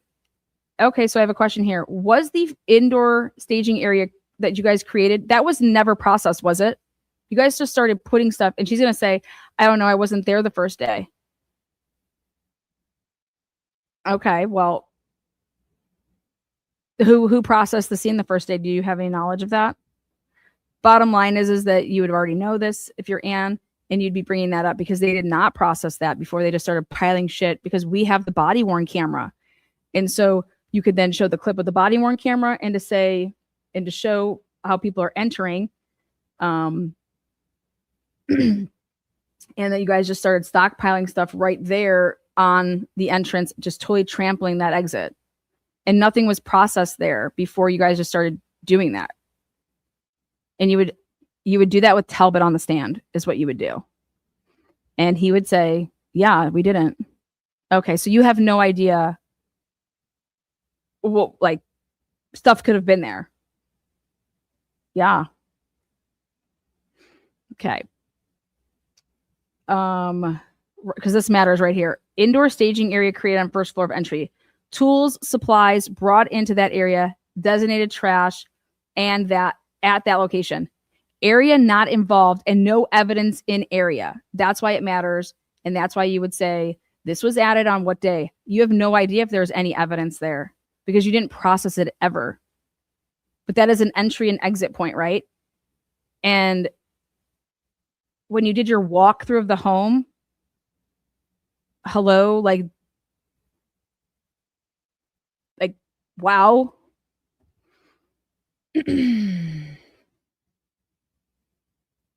You'd be able to blow that up. Like, that's for him to write that in after the fact. They're allowed to do that. And like, you're supposed to put your initials like he does, but it's like area not involved and no evidence in area. You're commenting that on February 15, 2023.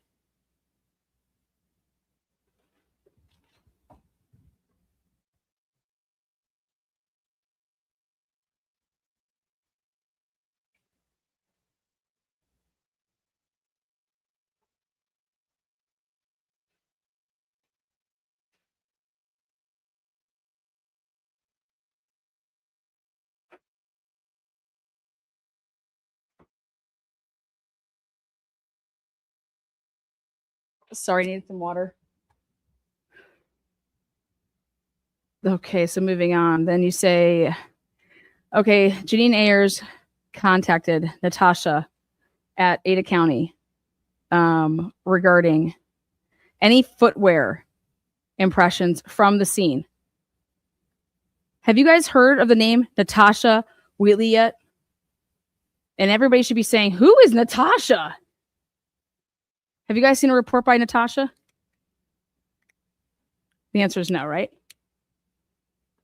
Who's Natasha? Oh, Natasha, I'm coming for that ass. Natasha. This is Tina with What the Fuck Translation Services. What the fuck is your name on here for? So check this out. Right here. So Janine Ayers contacted Natasha. Who told you? Okay, so I'm talking to Janine Ayers. Janine Ayers is on the stand, and you say, why did you contact a Natasha Wheatley? Who told you to contact her? How are you provided? So you just called up the Ada County? Oh, I contacted her because at Ada County, crime scene, regarding any footwear impressions from the scene. NW is prepared to assist us with determining brand/model and to do any comparisons in this case. Oh, so you already sent Natasha. So she didn't come to the scene. You sent Natasha an email and said, hey, we have some shoe impressions that we want to send you. And we want to do any comparisons in the case. Did you end up doing that? Now, did you take any shoes from inside the home? Email of images from second floor bedroom. Email to on 11/17. Oh, right there, right? For preliminary information. Okay, yeah, exactly. What ended up coming from it? Let's see what you write here.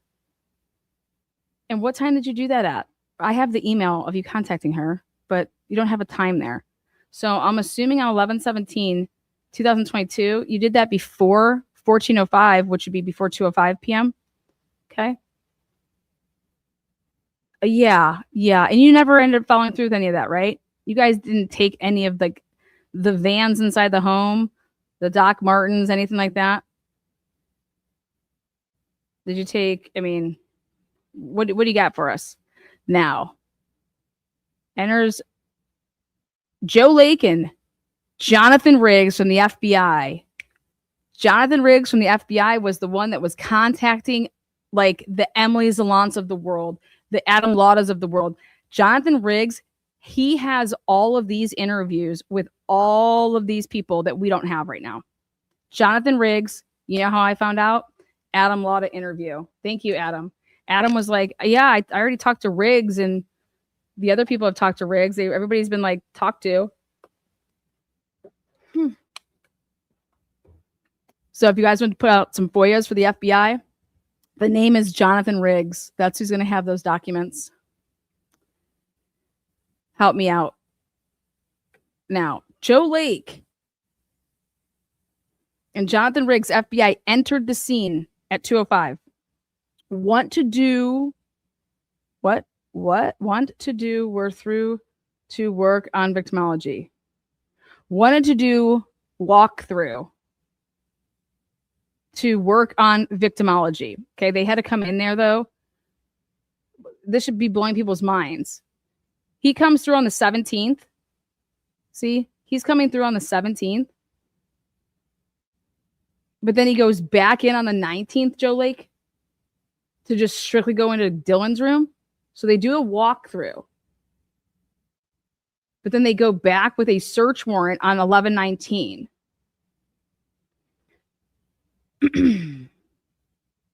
Now, who is Jared Thompson? Join them. Does she mean Bill Thompson? Who is Jared Thompson? You guys, this is this is wild to me. Janine Ayers is like, oh, where'd you get the name Jared from? Does that say Jared? Maybe she's thinking of Subway and she's really hungry and she's like, I really want a Subway. And Jared is just, oh, Bill Thompson is the only Thompson I know. Jared Thompson, come on down. You are the next contestant on The Price is Right. Wild right there. Jared Thompson. Maybe Bill, maybe Bill Thompson's over there telling people his name is Jared. You know, I don't know. But I think Janine Ayers was hungry and she's like, damn, I could really use a Jared Subway sandwich. So, but Jared Thompson joined them. Walked through scene with Detective Talbott. KH. So that's Carrie Hogan, Tara Martinez. Okay. Now at 2:58, what does this say? Left the scene. So they were in there. Bill Thompson wiggling his ass all through that motherfucker. 2:13 until 2:58. What are you doing, Bill? I mean, Jared. I mean, whatever you're going by these days. Did Jared Thompson show identification when he walked in? I would just have a field day with this. You know, Miss Ayers, when you're writing this down, did Jared Thompson show you identification? How did you know that it was Jared Thompson? He just tells you his name? Would it surprise you to know that nobody named Jared Thompson works with any of the divisions? So do you think maybe you just misheard? You know, William, Bill. It's a very easy mistake. We make it all the time. So anybody could have just said I was Jared Thompson and been let in. That's all. I would just had some fun with it on the stand. I would have got the jury just to laugh a little, you know, when you can get opportunities like that. So KH and TM, and then Detective Talbott, it gets crossed off, and it was like, no, it was KH and Detective Talbott, and that was fixed on 11/21, which so it wasn't KH and TM that placed numbers for all of the stains that were swabbed by Idaho State police detectives. Well, guess what? Okay, so Detective Talbott is putting himself doing that with KH.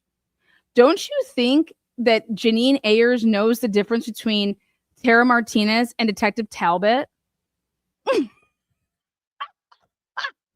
Wait a second. Excuse me? Dude, this is crazy.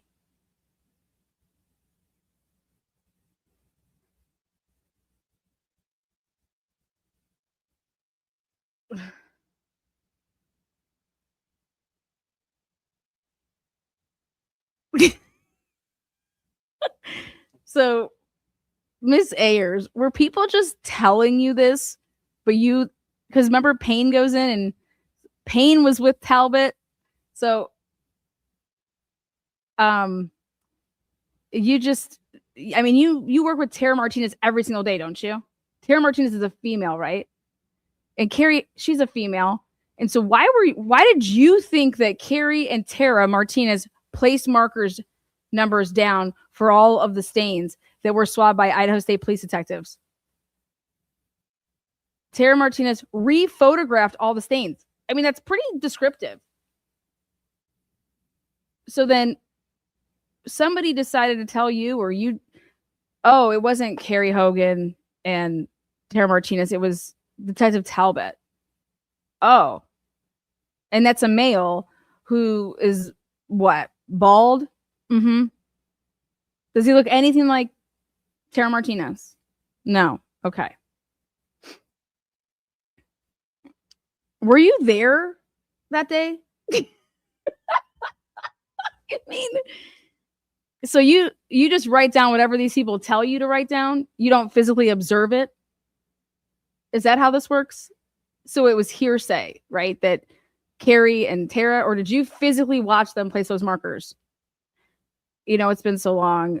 I don't recall. Well, what's the protocol? How about let's talk about some protocol here. If you're taking the notes, don't you walk with them and watch them do this? Uh-huh. Okay, number 47 here, whatever this is. It's oh god. It was not remarked as it was a small stain. That was completely collected floor of E bedroom. Okay. Presumptive testing of stairs done by Carrie Hogan. Are you sure about that? Are you sure about that? You didn't have any changes there? Are you sure that was presumptive testing was done by Carrie? Okay. So second floor west bedroom. Everything had been moved by detectives prior to our arrival. Bulk of contents had been moved out of the room into second floor bathroom. Okay. Let me ask you a question here. So you didn't know where it was moved into and you needed somebody else to write that in for you? Were you there that day? Were you truly there that day? Was somebody, I mean, were you watching a video and actually writing up these notes from watching a video? Oh, you caught me. Uh-huh. Is that right? Mm-hmm. So let's talk about that then. I mean, were you there that day? Were you fucking there? Because you can't just stop in the middle of these sentences. Everything had been moved by detectives prior to our arrival. Bulk of contents had been moved out of the room. And then that was just the end of it, right? And then somebody came along. Yeah, because they have to check our notes. So I really was there. Then they come by and they're like, yeah, you have to add to this. This wasn't enough detail. Okay, so on 2/21/2022, Detective Talbott wrote, into second floor bathroom. But if you notice, doesn't the I for the into part, isn't the I in the pen that you would write in when you wrote this?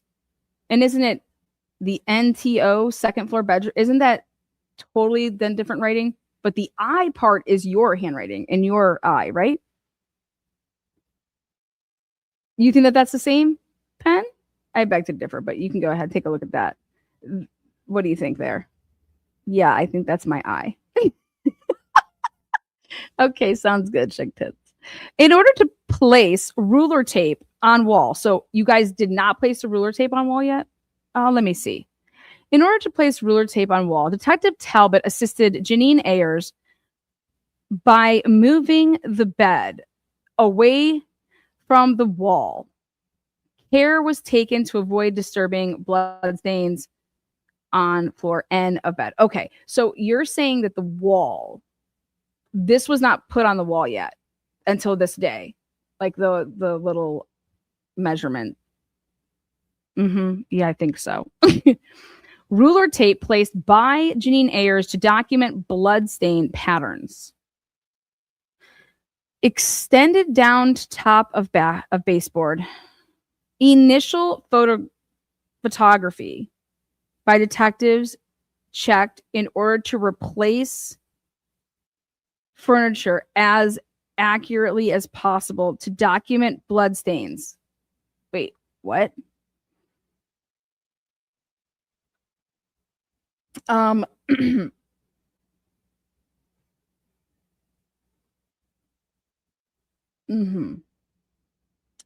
Furniture items, bed, nightstand, white shelf, returned to their approximate location as found upon detectives' arrival.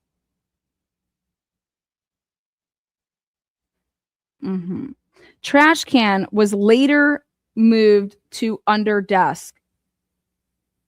Oh, is that right? Now we're finally getting somewhere. Oh my God, I love it. You guys ready for this? Go and look at Paulette Sutton's report. Actually, don't go look at it. I have it right here, and I'll be happy to share it. Paulette Sutton, come on down to the stand. Isn't it true that you took a picture and used it in your report of the trash can? Where do you think that the trash can originated? You know that trash can's super, super important. It's got two important transfer stains. They look like they are swiping, as you refer to them in your reports, Paulette. Okay, so the trash can was later moved to under the desk. Where was it originally at? All evidence swabs, they mean, all swabs. SS by WB, Wyatt. So what does SS mean? Zip tied. Is that something? Stain swabs? What? Zip tied SS inside. And then you wrote biohazard bag by Kit. And Talbott's like, no, that's not the terminology. You have to say biology bag, not a biohazard bag. So he was teaching you, right? So he crossed off biohazard and put biology for, it's a biology bag as the actual terminology. To remain in scene overnight. Excuse me? So let me get this straight. All of the evidence, your swabs that you took, they stayed at the house overnight while Rosie watched the house outside with no body cam on. Is that right? So your swabs didn't, like, when you were done swabbing, you zip tied them and you left, and they remained in the scene overnight. Why? Is that protocol? I don't know. Is that protocol for you guys?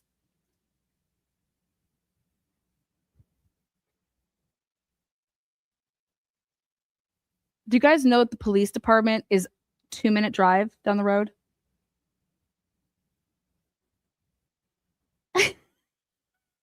I don't know. I have no idea if this is protocol or not, but this is absolutely wild. Okay, so you just left all of the boxes that had your little swabs. You just left them. Aren't those cardboard? Like, so let's continue to read. So you just left them, right? Yeah, we left them there. You were to remain in scene overnight. Okay. Back door secured, so the door cannot be opened. How did you secure that? With those stools we put.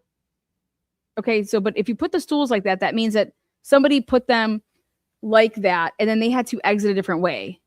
like you may have been able to go out the slider, but who's ever the last person, right? They can't because they're securing it by how? By using those stools that you put in there, right? Okay. So then who placed the stools? Who's the stool placer?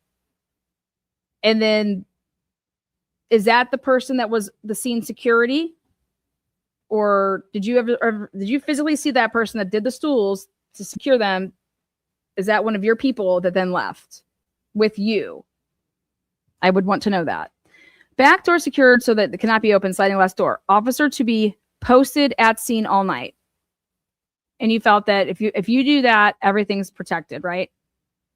Now, I just have a question. Why would you not take the swabs with you when you left and take the police and put them into the evidence room?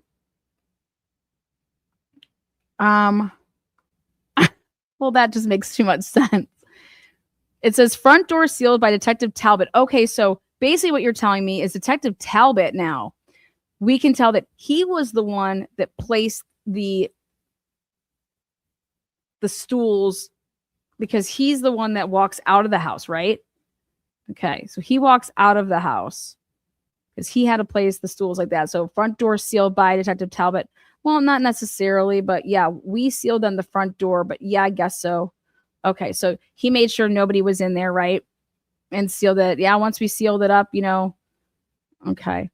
At 8:20. So at 8:24, you felt at 8:32, you felt on 11:17, okay, that we could not go to the police department and provide the police with the swabs that we took. You guys thought that 8:24 and 8:32 was just so late, right? And you could not go to the police department to make sure that the evidence that you collected was properly stored. Yes, that's correct. Okay. Now on 11/18/2022, you were en route at 7 a.m. and you arrived at 7:44. Now, where do you live that it only took you 44 minutes to get there if you're coming from, I don't know, say Coeur d'Alene, say Idaho State Police in Boise? I mean, where are you coming from? Oh, no. We had a hotel. Okay, perfect. So you had a hotel. So it wasn't that you were driving that night when you needed to stop working at 8:32, that you had some 3-hour drive. Okay. And you still decided that we're just going to leave these swabs in the house. Okay. Wait a second. Hold on. What? Okay. So you got on scene. Are you sure you stayed in the hotel? Where'd you stay? En route, 7 o'clock, arrived at 7:44, 7:46, sealed to the front door, broken by Talbott. 7:50, KH broke seal on swab. And he's like, that's not the right language. You broke seal on swab. You have to say biology bag. Okay. So Carrie Hogan broke the seal on a biology bag. Can you talk a little bit more about that? Yes. We broke the seal on the biology bag. What does that mean? Because your version is that you broke the seal on the swab. And that means to get into the swabs, right? What does that mean? Yeah. It means, yeah. Why are you breaking seals on anything to do with biology bags that were why? What's the purpose? Can you explain that? Now, 2 items from outside of residence collected by Wyatt Barrett and Tara Martinez and photographed by Tara Martinez. 2 items. Do you know what those 2 items were and where they were from outside of the residence? I don't know. I can't recall. Okay. 3rd floor, E-bedroom. Bed was moved by detectives prior to our arrival. I thought that you were the first arriving.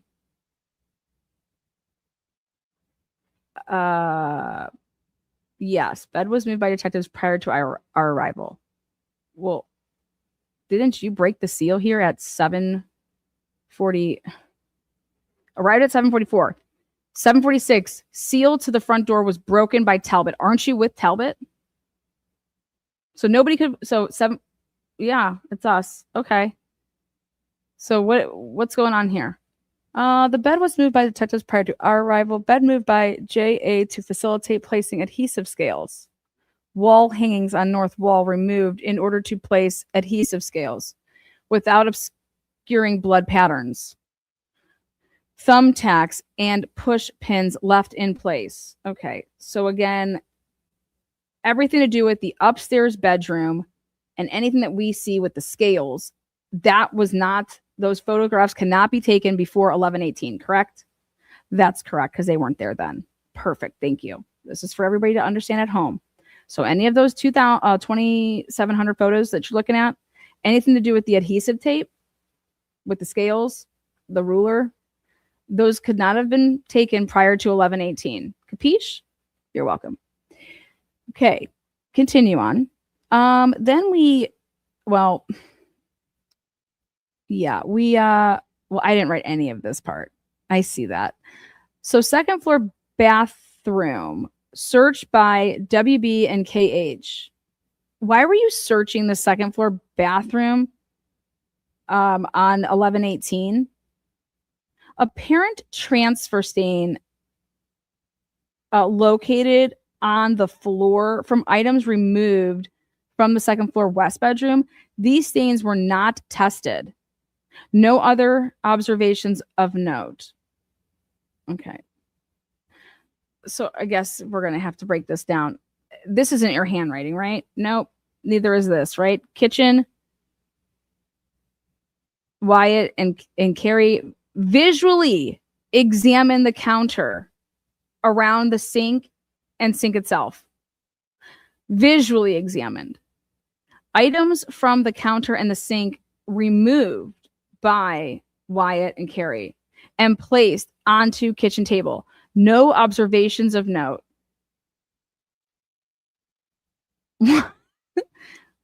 Okay. Prior to this day, was anything moved in the kitchen? Or was this the first day that stuff was moved? I don't know. I have no idea. That's not my handwriting. Okay, well, we'll continue. West bedroom bloodstains mapped and labeled AA to AG on floor 2. Okay, so on 11/18, you go into Xana's room and now you begin to label AA to AG.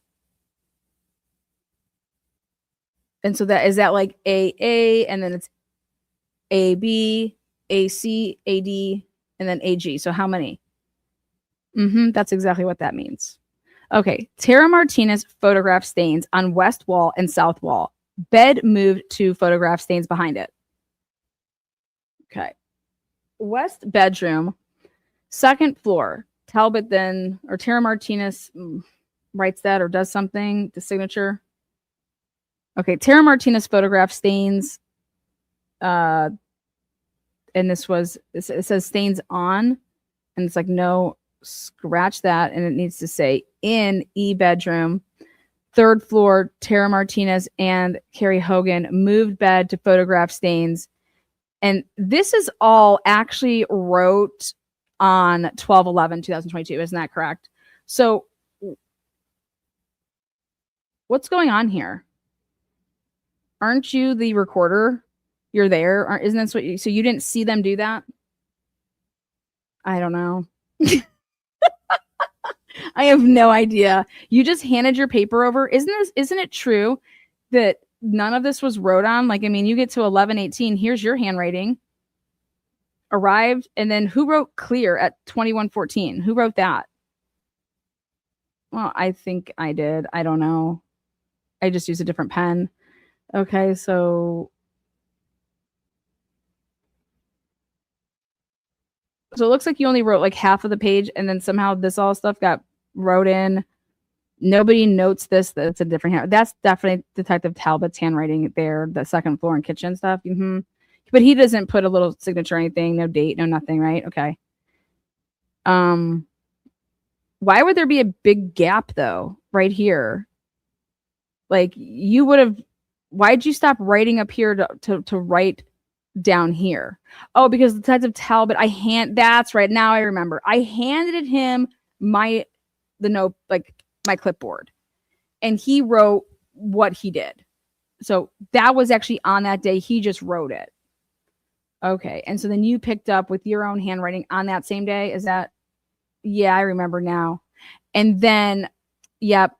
And then later on 12/11/2022, Tara wanted to write in this stuff here.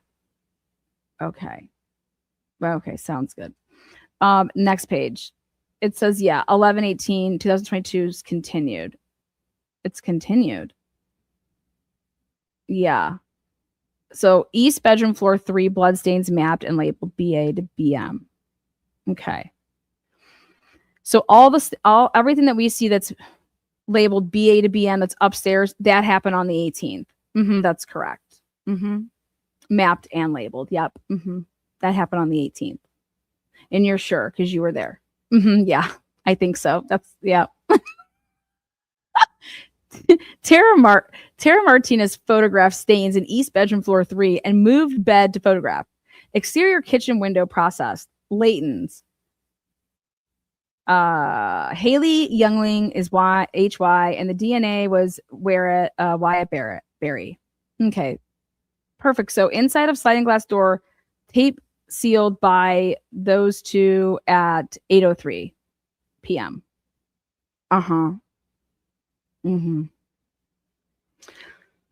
The house was cleared at 19:14. Moscow PD, with JA, HY, TM, and WB, they helped us. We combine package evidence. You combine the evidence and you package the evidence. SS outer envelopes. I briefed Sergeant Gilbertson as to findings inside house, the footwear, the movement throughout the house, Layton's. Okay, girl, Your Honor, we need a minute here. Okay, but I thought this wasn't for footwear. You let Detective Gilbertson know on 11/18 the movements. Where? Yeah, we briefed Sergeant Gilbertson as to findings inside house, the footwear, movement through house, Layton's. Well, let's talk about that. What is the movement through the house?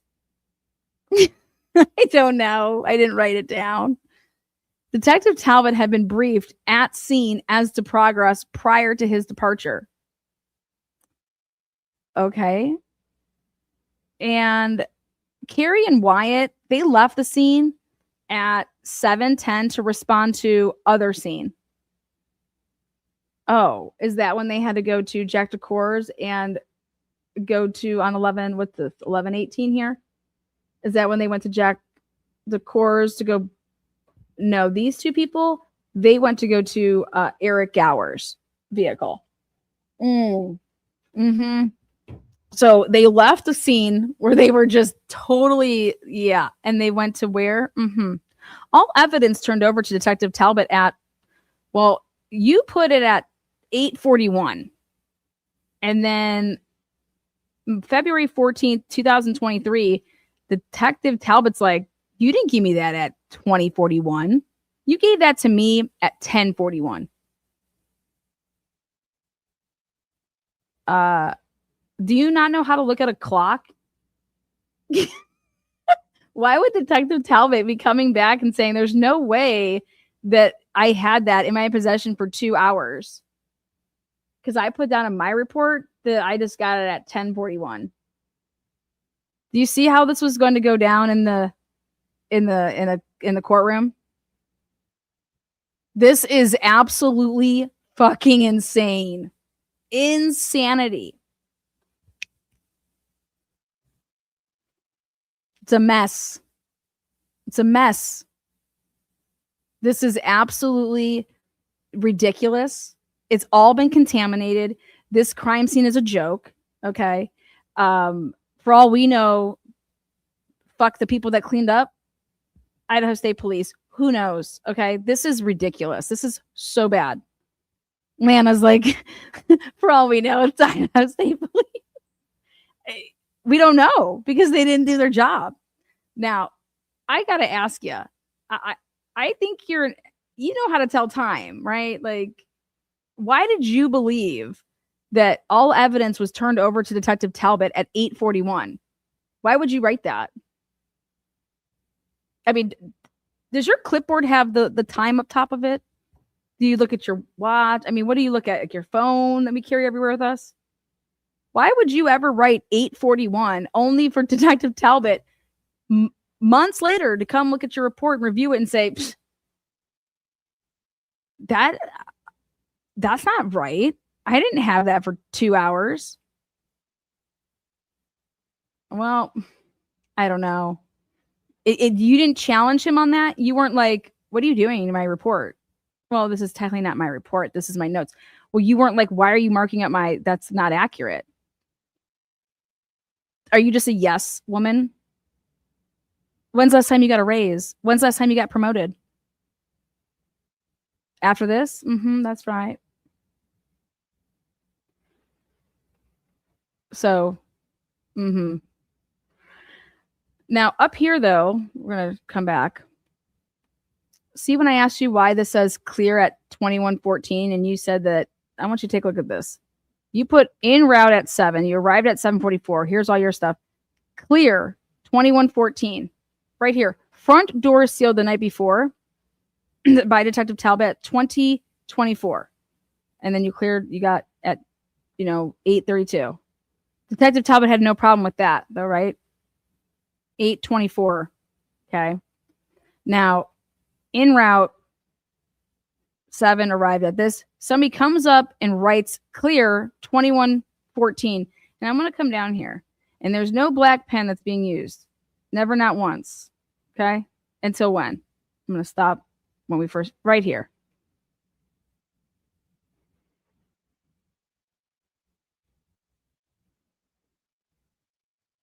Inside. So, yep. Tara photographed stain in East bedroom and moved it. Okay. Exterior. Inside of sliding glass door, tape sealed by, at 8:03. Right? 8:03. That doesn't get changed, right? So 8:03, the back door is sealed. You don't clear the house until 9:14.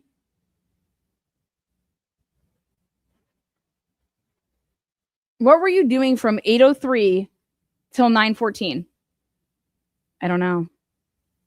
Well, Moscow Police Department's there, aren't they? Along Janine Ayers, that's you. Haley Youngwing, who's TM? That's Tara. And then Wyatt, right? Moscow Police Department, though, so you don't list the exact people, though. But they're there, right? And then you guys are combining package evidence, swabs, and outer envelopes, briefed Sergeant Gilbertson. So he was there, right? He's from the Idaho State Police, though, right? And you briefed him as to the findings inside the house, right? The footwear, the movement through the house, or lack thereof, right? Detective Talbott had been briefed at scene as to progress prior to his departure. Right here, you note that when does he leave? Prior to his departure. Carrie and Wyatt left scene at when? That is a 19 and then a 10. That's 7:10 to respond to other scene. But look up here. Who? Inside of sliding glass door, tape sealed by so Heidi or Haley and Youngling, and that's one person, and Tara Martinez, they're the ones that close up the slider at 8:03. So in the midst of processing this, hey, we got to go over there and check out the Gower's car. Okay. Is that, you said they had to go somewhere else, right? 7:10. They just pieced out. So those two have left. It's you and then Tara Martinez and who? It's me and Tara Martinez.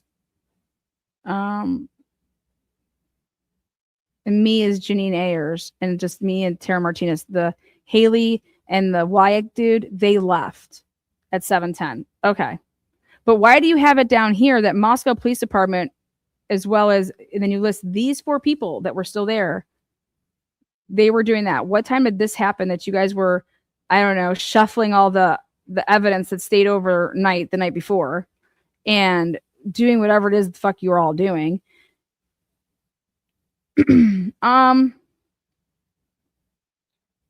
All evidence turned over to Detective Talbott at 8:21. And then here it says at 10:41. Now let me explain something. If this was turned over to Detective Talbott at 10:41, that means where was all of the evidence just chilling from the point of that you cleared the house at 9:14? Okay, if the house is cleared, house cleared at 9:14. That means all of this evidence shit is where from 9:14 just chilling until you give it to Talbott, which was, but makes way more sense is that you give it to Talbott at 8:41, and then because you guys are then clearing the scene and putting the tape on, and that he would have it, for him to have it after you cleared the scene, that means you guys were just sitting around in cars at the, who was in possession of the, which person here was in possession of all of the evidence from 9:14 until 10:41? I see. You got me there. Yeah, I gotcha. Who had it? Who had the evidence that was from the night before?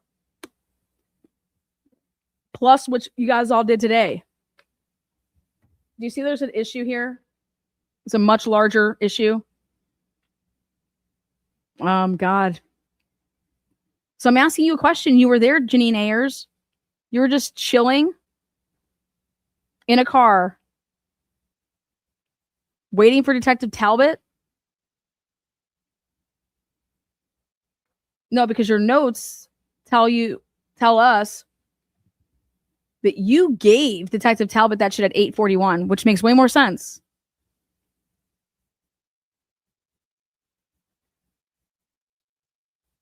But now his report shows something different. And now when he came and only corrected the one part, I gotta just change, this isn't right.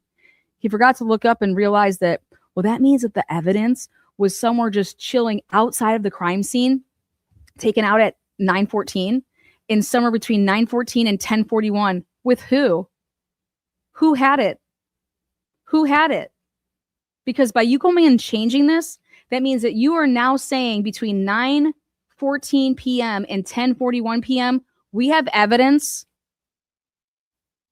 that is unaccounted for in where? Where? In the middle of the parking lot where we found a bloody glove. Oh my God, Lana, you're right. We found the bloody glove in the middle of the driveway where that, oh my God. Come on, fuck with me. Put me on your team if you want to win. If you want to find when people fuck you, I'll find it. You guys, that bloody glove, let's talk about it. The bloody glove. These bloody gloves that are outside. You guys, this is wild to me. Wild that we now, you can't just go and mark up someone's notes and start changing stuff and think that anybody that goes through it in a specialized field with, you don't even have to be in a spot. You just have to have a brain for it that does the dot connecting with times and date stamps. And that's what I do. And I'm like, wait a second. If they're changing this to say that he didn't get the evidence until 10:41, and now they're going to say that they didn't clear until 11 p.m., what were they doing? What were people doing? There was a party at the crime scene house in the parking lot? No. Well, where was it? It was just in our trucks. And you guys were just sitting there waiting. But you have Moscow Police Department right here. And what is in their notes and what they did when they got the stuff to them. So why all of this matters is because it has to get tested. This is just collecting this shit. Okay. This contaminated shit. Heavily contaminated shit. But the one thing that they managed to say, hey, let's ship off that sheath and send it with 2 different carriers on over to the Idaho State Police laboratory. And then let's just ship that puppy off and go get IgG immediately on that. Like, but none of the other evidence in this house matters, or lack thereof. That's the problem. That's the mindset of somebody to say, like, wait a second, I get it. Holy shit, the sheath, it's a big thing. But one would look at that scene and say, wow, it almost is like this is planted after you look and you realize that all of the footsteps leaving, everything's been wiped. Okay. That's what makes the planting of the sheath, the probability go way here, because there are no exit, transfer, secondary footprints anywhere in that house because they've been wiped. That's what would enhance, like, someone saying, okay, yeah, the planting of the sheath. That's what, in a report and how you would describe that, is what would make the, if there was all these transfer stains and footprints leaving, yeah, no, that keeps it here. But wow, none of that's there in throughout the whole house. And that's what's going to, now you're looking at, okay, yeah, the sheath could be planted even more so because of that. That would bolster that claim, which is a possibility. Because guess who couldn't rule it out? Paulette Sutton couldn't rule it out. Their own expert, right? The state's expert. She also says, though, that there's reasons to say, X, Y, and Z, that there's other possibilities. But one that she could not say that, yeah, you can't rule it out. Why? Why can't you rule it out?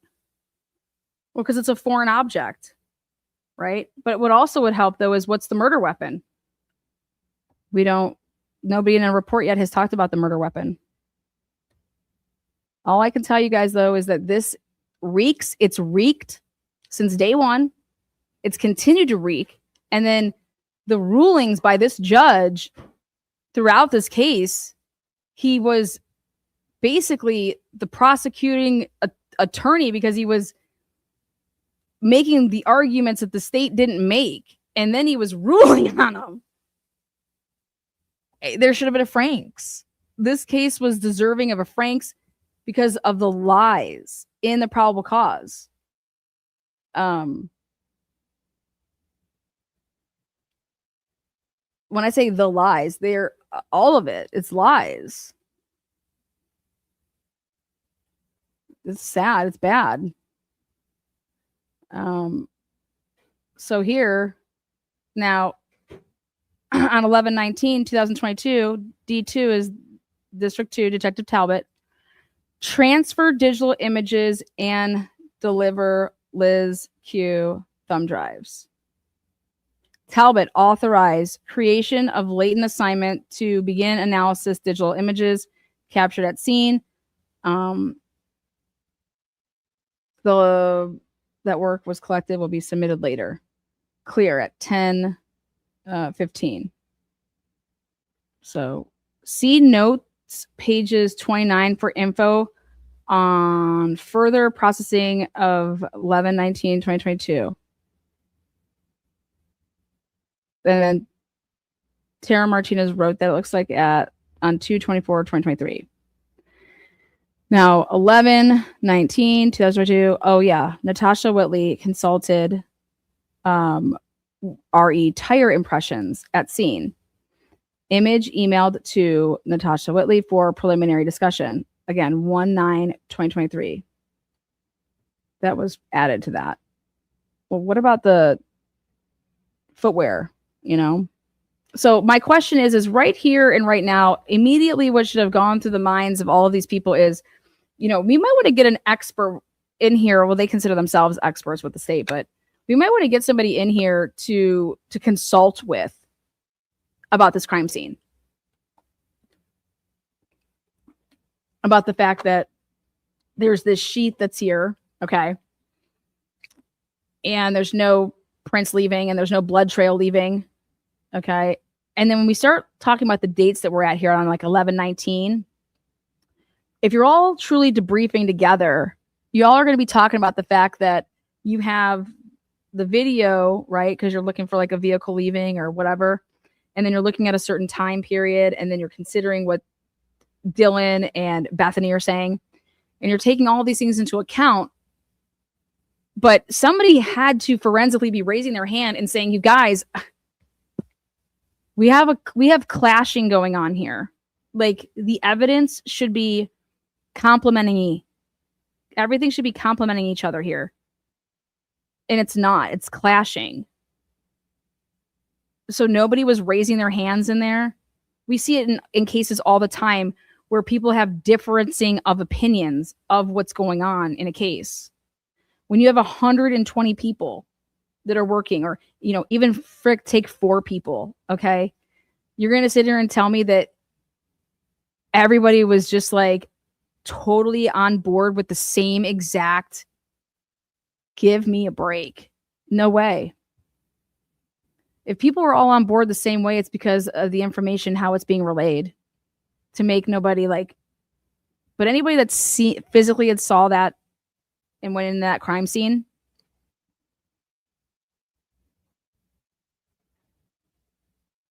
and then let me get this straight. Talbott, who didn't attend the autopsies and took no notes, he's the one that's giving secondhand information from everybody that went to. Did Talbott go to the was Talbott part of the, did he go to the autopsies? Because as far as we're been told since day one here, is that nobody took any notes when they were at the autopsies. Tolleson, we know, got there late. He missed one of them.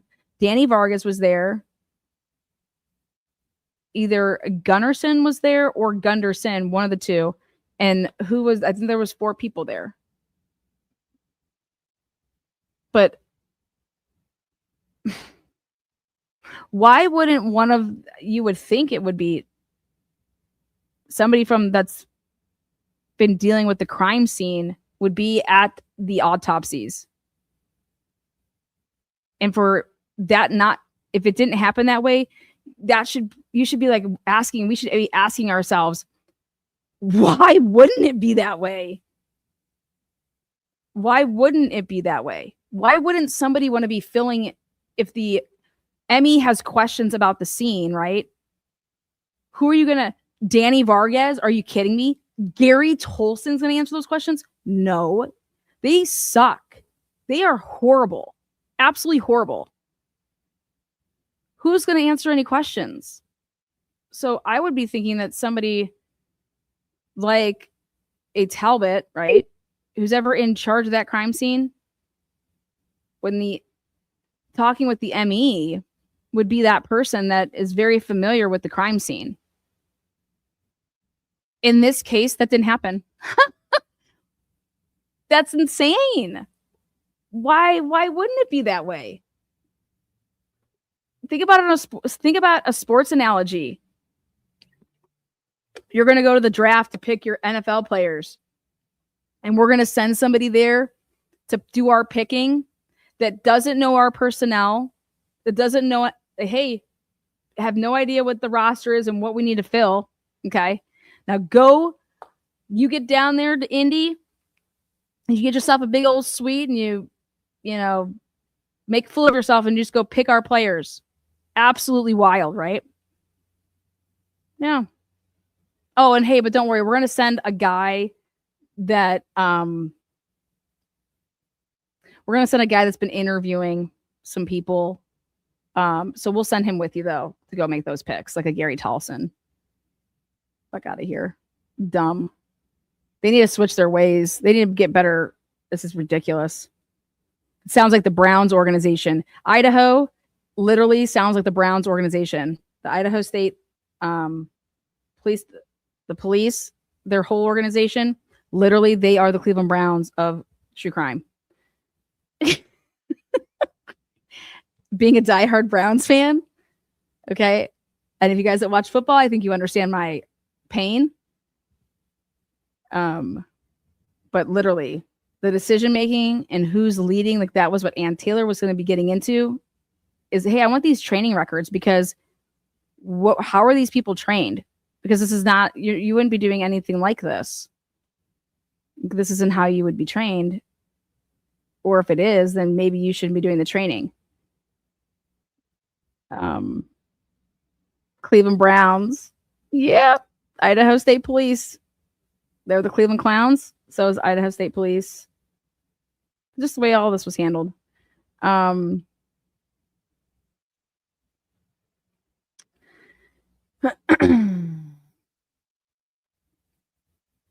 Rex.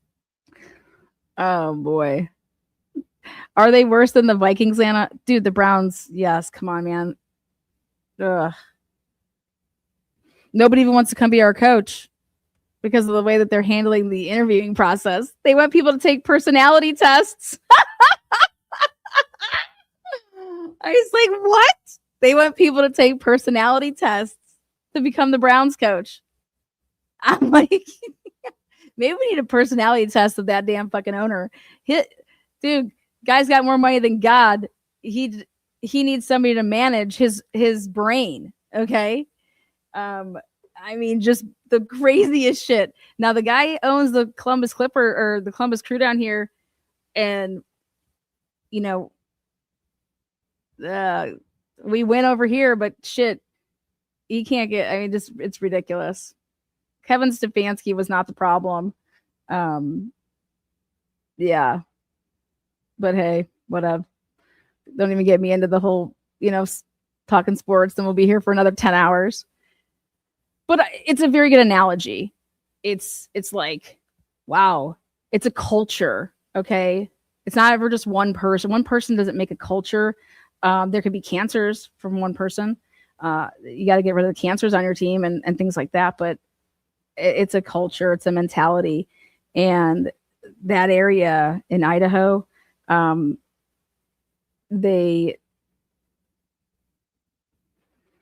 lot of corruption.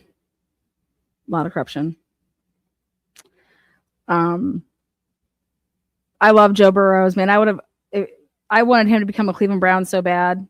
Speaking of the Bengals, like, you don't understand. I'm just a huge Joe fan. Anyways, we could talk about sports some other time. Speaking of sports and cases, though, I am going to be covering the Sharon Moore case because I want to talk about some blackmailing that's going on over there. If some of that stuff is a little bit true, I think it's interesting. That's right. All right, let's get back over here. Second floor. So here, AB, circular stains ranging in size from 1 to 6 mm's. Some distribution, especially those at baseboard and up. Now, I'm over here like, wait a second. This is day what? Okay, this is day what that we're doing this? Hold on one second. Let me put this on mute for a second.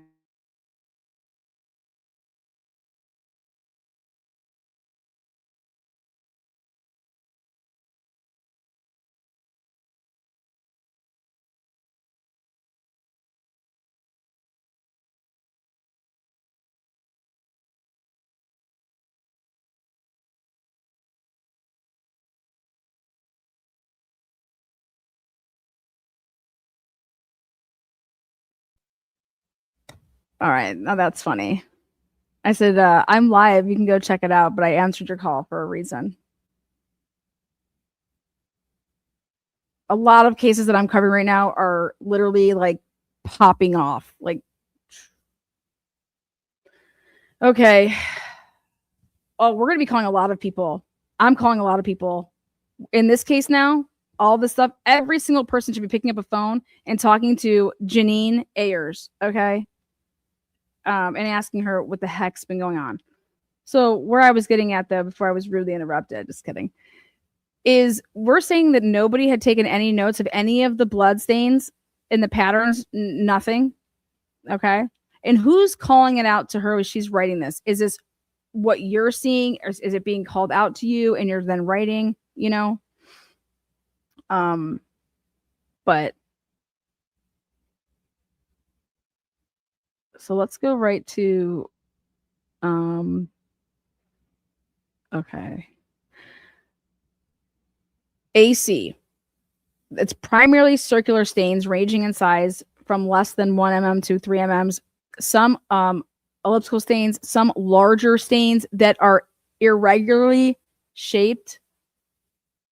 I don't think she means to say it like that. With some possible smearing and or movement. Stains located above level of bed mattress top. Some distribution seems linear, some is not. So where is there any of this talking about where the sheath was? Located between storage shelf and bed. In area between top of mattress and floor, many circular stains ranging in size from less than elliptical stains down. Some pointing down gravity and some irregularly shaped stains. That's what I want to talk about. What is she determining as that? A stain number 31, present in distribution below surface of mattress top. Stain number 31 is irregularly shaped and does not contain an even distribution of blood. Several long, thin stains. Lower left stain area where blood appears to have flowed down into the left. 31 is 8 to 9 inches up from the left, or from top of baseboard. On top edge of baseboard, stain that moves downward from left to right, then flows straight downwards. Okay, not that variety of stains.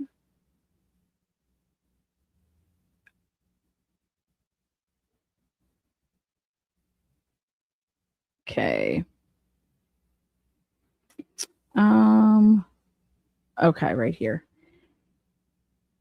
AE, just above surface of bed, top of mattress, irregularly shaped stains appear to be smeared and or item with blood touched against wall. That's not the one I wanted.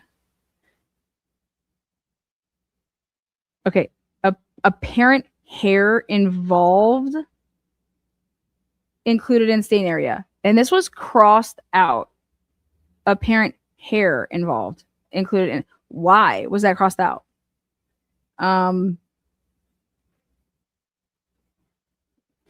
Very, very interesting to me why that'd be, you know.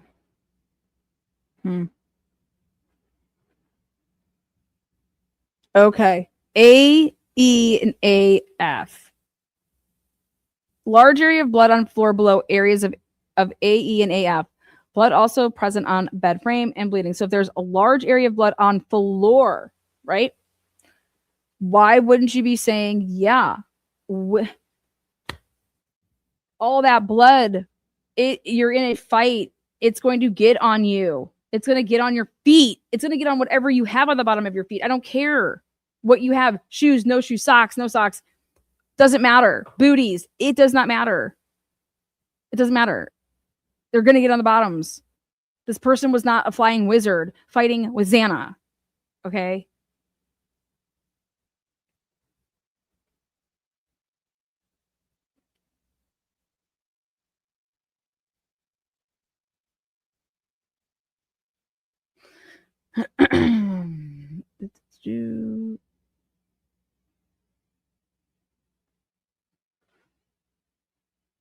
Right here.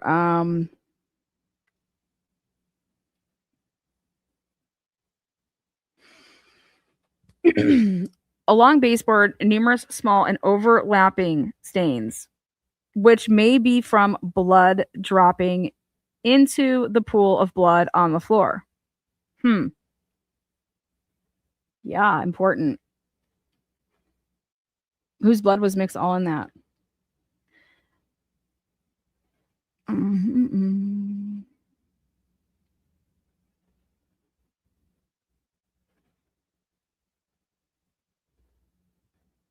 Let's go to 111. Okay. All right. Here we go. Then she made it very clear for us to see this is what she's talking about. So this is 3D almost. Okay. And it's like the walls. So AA would have been by the mirror. AB up by the corner of the stuff. AC and AD is going to be above the bed, you know, and then on the wall, AG, AF, AE. Okay. She showed us that. That's the dotted lines is the walls going up. Now, second floor, partial wall of stairwell, living room, hall, bloodstains. Ready? Light red. Dilute? Question mark? Stain? Light red. Flows downward and to the left, then flows downward nearly straight up and down. That's V. W. Light red, diluted stain, flows downward and to the left, then flows downward nearly straight up and down. I. Red irregular stain on top edge of baseboard of north wall of hallway on second floor. Now, this should surprise us all.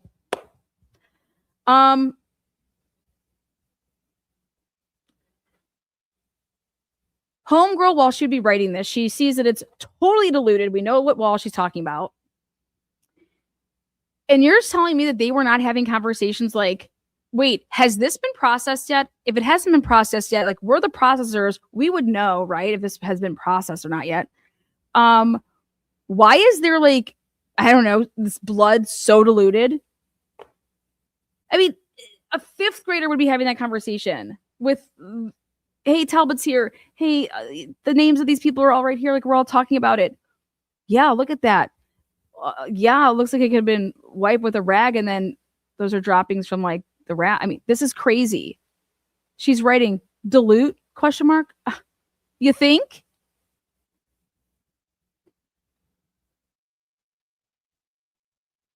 Now the question is did Paulette Sutton ever get these notes? So, that's all she had to say about what was going on on the second floor partial way of stairwell, living room, hall. I mean, that's it. Well, third floor bedroom, bloodstains.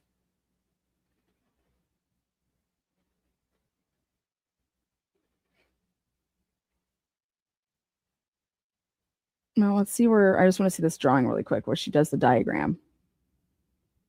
Thank you. Okay. With the wall, right?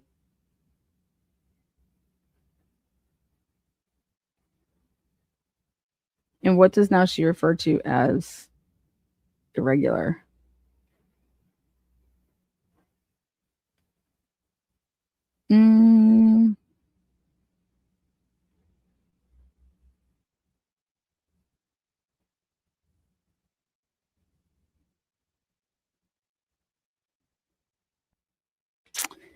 Stain 45. Or approximately straight up and straight down from BI. The volume of the blood that appears to flow down the wall appears to have disturbance to the left stain. Disturbance to the left stain. If you're disturbing a stain, that means after the fact, right? No, maybe.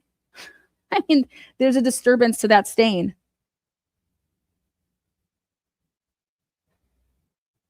What do you mean there's a disturbance to that stain? Yeah, something was moved.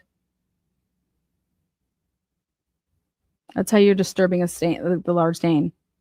And then now the question is okay, did it happen though during the struggle? Like how far, like when afterwards, you know, like how long had passed?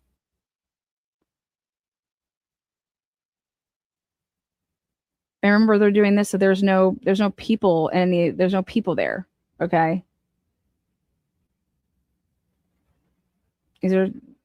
She's talking about stains on the wall.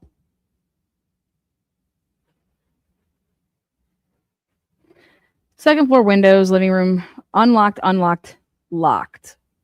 only east bedroom, her bedroom window, and I say her, Dylan's locked. Look at this. On 11/18, they're like, hey, Janine A are still here. Second floor windows. So the living room, unlocked. West bedroom, Xana's room, unlocked. East bedroom, locked. Kitchen, unlocked. Kitchen wall, unlocked. Third floor windows, locked in the hallway. West bedroom, AC unit in place. Nothing above it to block open space. Blinds down to the top of the AC unit. West bedroom, sliding glass door, unlocked. Evidence tape broken at 3:56 to check. And it's like, wait, but this is how many days later? Right? So they left it the same way that it was when they arrived. So like that was unlocked.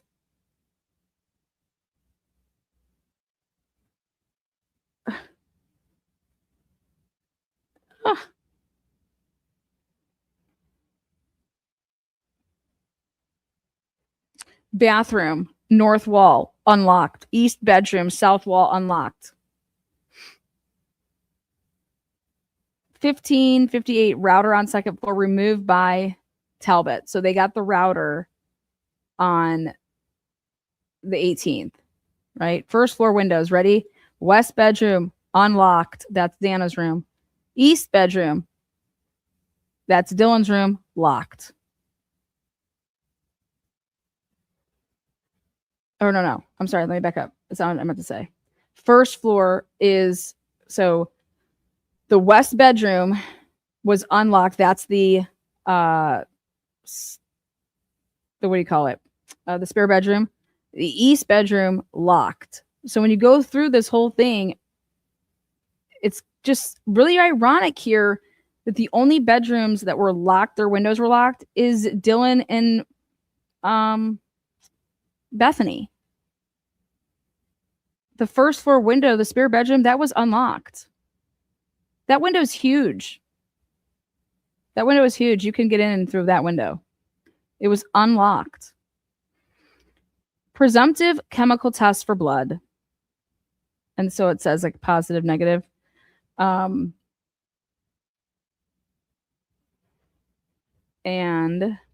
see where it says no collection?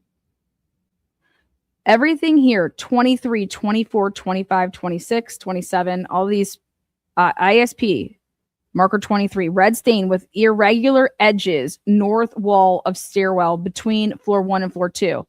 It tested positive for blood. You see how it says no collection? Excuse me? No collection on all of these. This was all the way down. What do you mean no collection? Tara Martinez on 12/11/2022. No collection. Wait, what?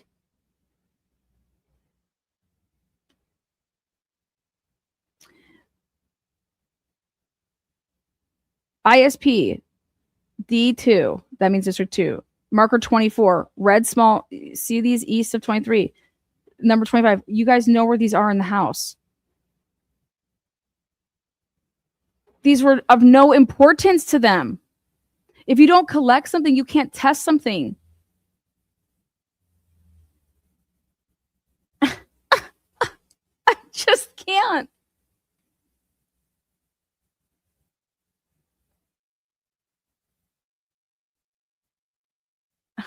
ISPD2 markers not collected.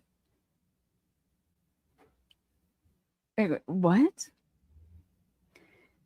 Now, 35, red transfer on left side of taller table with 2 drawers. Hold on one second.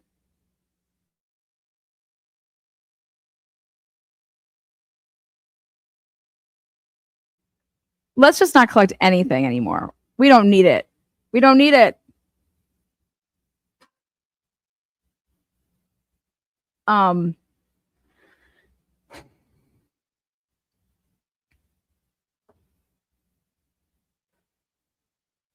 I have no idea if these items were collected, not collected, but all it tells me here is that control. If it's positive, it's going to be blue, green. Negative, no immediate color change. Or are you like taking pictures right then and there? Presumptive chemical test for blood. These all tested positive and they're all blood. I think that they would be all blood, but let's see what this says right here. 60. Light transfer west wall, right of closet, above top most photo, bedroom, floor 3. And then look at this. No, then someone's like, no, it's bedroom, floor 3. No, cross out, 3, 2, what? Correction. We made so many mistakes. Hang on, no, correction. West bedroom, floor 3. Correct them. August 14th, 2023. Is this when Matt Nodal's saying something? I mean, what? This is wild. 2/17/2022. I don't know what they're doing.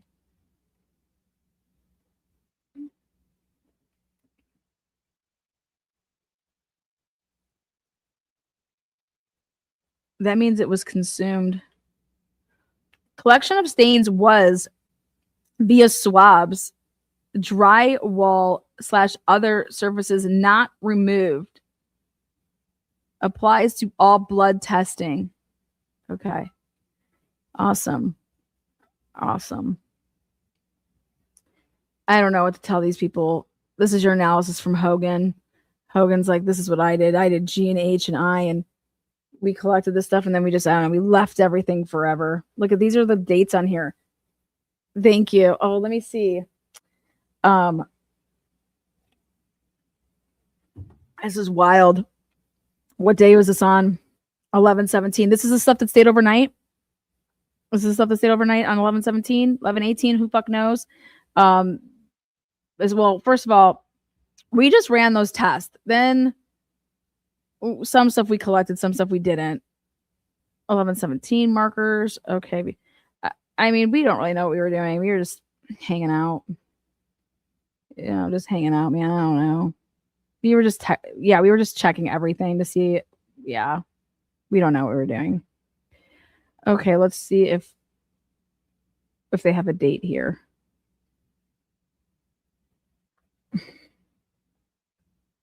Okay, well, Wyatt. So the cigarette butt, that was collected on what day? Not till the 17th. Oh, 17th, yeah, or the 18th. We got 2 dates here going. Okay. Okay, so the potential hairs across the stain, I don't know. Yep. Then the potential hair of the south wall of the hallway leading to the west bedroom, floor 2, right? Mm-hmm. The cigarette butt, south side of house, in rocks behind black sofa. Mm-hmm. Paper note, parking lot east of Black Ford Explorer. Mm-hmm. And what else we got over here? Possible face marks. Oh, swab for DNA, south kitchen window, exterior. Okay, so that happened on the 17th or the 18th. You don't know? I can't remember. Possible hand marks, possible finger marks, swab for DNA, swab for DNA. Well, it's saying that some stuff was taken, some stuff wasn't swabbed. Collection, you marked that it wasn't collected. I don't know. What does this mean over here? Router and modem, second floor, under TV. Detective Talbott. I took that. Detective Talbott, under the TV. Okay. So is that like number 10?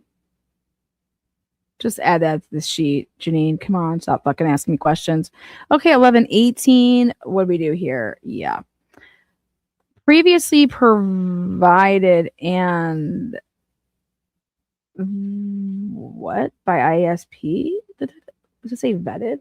I don't fucking know what that says. I mean, a black Positive, negative control at 4:15. Working the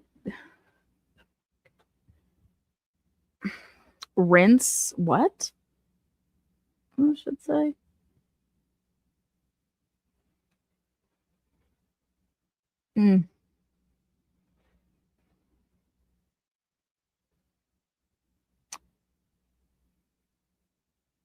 Well, I can tell you that nothing happened on 9/23/21. Jeez, what are they doing?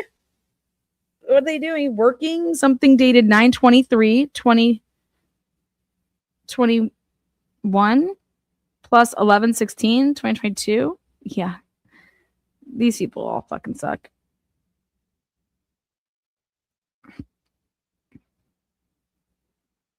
I don't know why anybody would be such in a hurry to go anywhere with this. You know?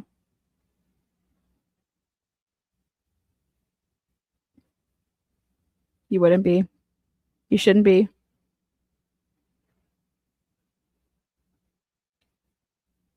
Here we go. Tara Martinez and Hille did all amino black processing. They did they? When? Amino black, west bedroom, floor 2, and hallway leading to the door. So approximate from the doorway to the metal panel on hallway floor. L3 photographed now. Idaho State Police marker 33. 33 photographed. You see that? That is not 33 photographs. That's 33. The number 33 was photographed. Okay? Helping anybody out there that does not understand that they are talking about the marker. Number 33 is photographed. Now, additional potential footwear impressions in parentheses here, what seems like it's going to be a parenthesis, diamond pattern / not photographed due to previous discussion of officer footprints. You guys, but it was photographed. Okay, where did these photographs come from then that we have? Lana, this would be funny if it wasn't so sad. No, guys, this shit is wild. Nobody can answer any of this shit. It's like, what? Well, first of all, they had discussions like I've been telling you that they did.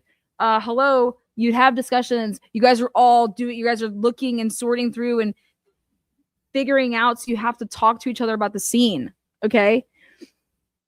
And this would make as to why you would be doing the next step and where you're going to be going, and hey, should we be doing this or should we be doing that? Okay? Because there are decision makings to make. This is not just sick. For example, here, when she says additional potential footwear impressions, well, what's the letter right before the diamond, the D? Diamond pattern. See, it's going to be like slash. There was going to be something else, but I don't know how you would just stop. But it was not photographed due to previous discussion of officer footprints. Excuse me? Okay. Amino black, floor 3, east bedroom, threshold, and doorknob. Inner and outer. Why? Because you wanted to see if the killer went out that way to go out the slider, right? Half wall railing between floors 2 and 3. Okay. Why? Think there was cleanup? Was somebody walking on the railing up there or something? I mean, what did you think? Half wall railing between floors 2 and 3. Okay. Threshold of east bedroom, floor 2, photographed L4. Huh. That's Dylan. The west bedroom.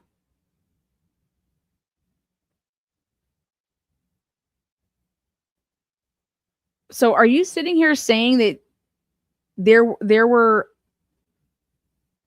prints out in front of Xana's room, but you guys just didn't photograph them? Or is that a lie? That there were, I mean, because then we get over here to the threshold of the east bedroom. That's Dylan's floor 2, photographed L4. Like, yeah. Threshold of kitchen sliding door inside. Why are we stopping right there? Threshold of east bedroom, floor 2. That's Dylan's room. Photographed L4. So, what I'm going to put out to the universe here is that floor 3 east bedroom, not floor 3, floor 2 right here. Floor 2 and hallway leading to the door, approximate from doorway to metal pane on hallway. L3 photographed. Where is L3 in the photographs? I've seen L4. Where is L3?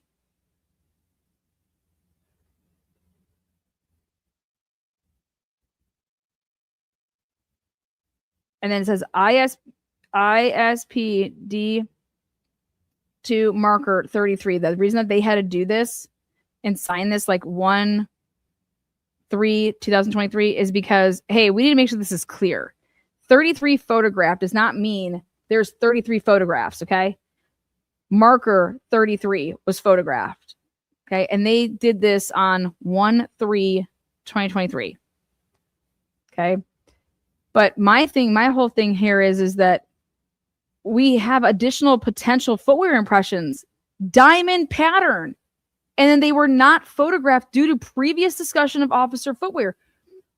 Do you understand that right there to say, we're not going to take any pictures of it? Why can't you take pictures of it and then you would then testify on the stand of to what you believe that was? By you not taking any photographs of this, you're hiding the fact to try to bolster other things that just, why are you not taking, it doesn't matter what you think the evidence may or may not mean. You don't get to do that. You take the photos. Right? They didn't take the photos. How is that protocol?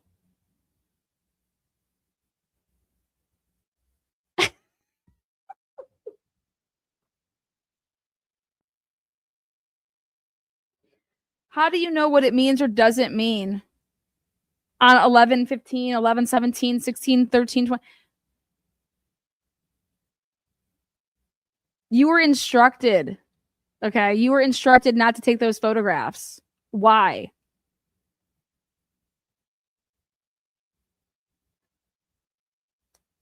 Unbelievable.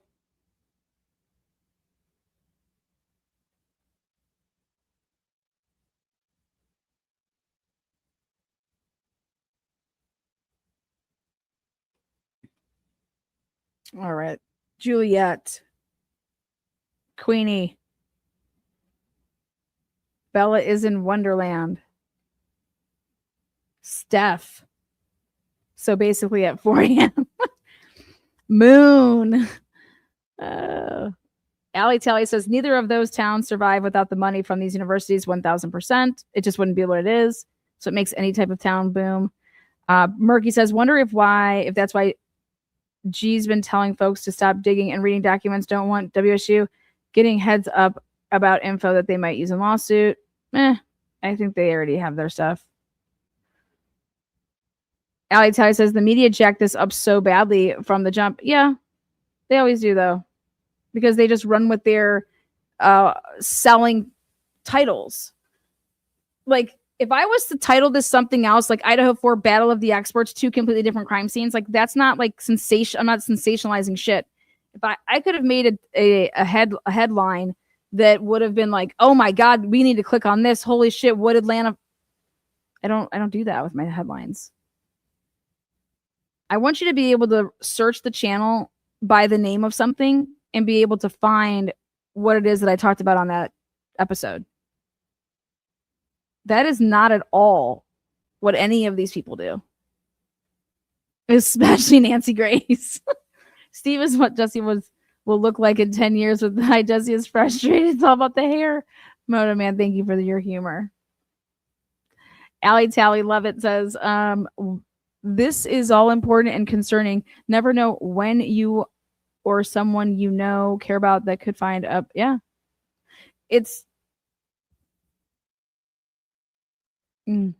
There's a reason for public records. There's a reason for public records. This is crazy. This isn't anything that to see what the state was trying to pass on. I just personally feel that if this did go to trial, if Brian Colbert is guilty, I think that that the jury wasn't going to find him guilty. So that's a scary thing to say if if he did it, right? He's pleading guilty to doing that. I just think that the crime scene, if you have a good lawyer, and all of us should have good lawyers, just like the state should be, being good, right? The common sense is not there. Everybody would be looking at all of this stuff and saying, wow, and then when you talk about not being able to trust the evidence, it was going to expose that they made some really big mistakes. Thank you so much there, Coffee Cake 701. Lana, you're a rock star. Appreciate that. White Lotus WL gifted 5 to the transparency memberships. Woo! Lana, can you be the expert witness? No, I just want to be a lay witness and be like, y'all are crazy. I think it is a mess. But I can tell you what, passing a bill to hide like investigatory, if that bill was to pass, that'd be even more of a reason to plea cases. Hey, we can just plea this out, and then guess what? We can hide all of our stuff that we did. That's not the answer. Other answers.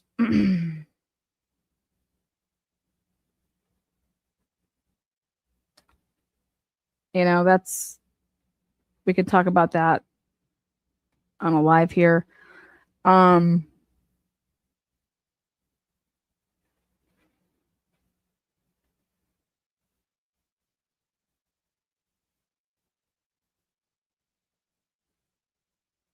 I know someone here in Wisconsin who is dealing with shady prosecutions.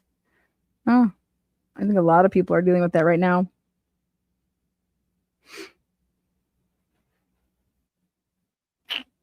Lana, did you know that Nancy Grace's fiance was murdered? She never mentions it, but it's true. I think she mentions it every day. I think that was a clickbait. Lana, don't do it. I don't need to do it. I don't need to do it. I don't need to do it. I don't want to do it. It's not. If you want the truth, just how about this? If you want to, here's the documents. Here's the information. Then you think what you want of something. But I don't think that anybody should think they know something if they don't have all the information. And mainstream media is notorious for covering the way that the state, the prosecutors, the police, hey, we know if we go to the media and we tell them it this way, then that's what's going to get pushed out. And it's like, it takes an independent person and says, okay, hey, I'm going to look into that a little. That seems off to me. But guess what? You're the media and you have a boss to deal with. And hey, we have to keep our relationships crump tight with the mayor, otherwise we're not going to get the stories. Otherwise we're going to get blacklisted. It's all a money thing too. And it's like, well, have some balls and tell them not to lie to you. You can go get FOIA requests. So when people are talking about that nothing's leaking, yeah, the stuff whenever it leaks because of relationships. You get your hands on something because of the relationship that you built with X, Y, and Z. That you'll get the heads up on, hey, this is what's happening. This is about to drop. Go get it. Exactly. There you go. I hate being told what to think. Give me the info and I will decide. Thanks. Exactly. And all I ever ask for is to support, because it takes a lot of time and energy to make sure that you're getting the information, because the information just doesn't walk out that door. Okay. We also have to have a place that we can put out the information. And so YouTube is allowing that. YouTube is allowing me to have a platform here where, hey, I'm going to go get the information and supply the people with the information. And then, but when I see people say exactly what mainstream media has been saying, and I'm like, dude, that is like 1/10.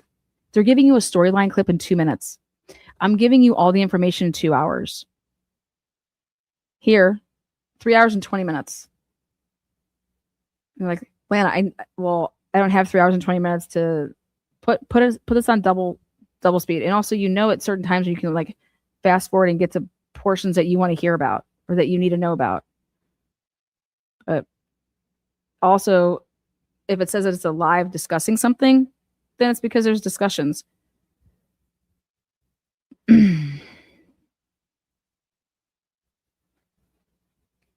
If mainstream media would report from both sides, that'd be interesting, right?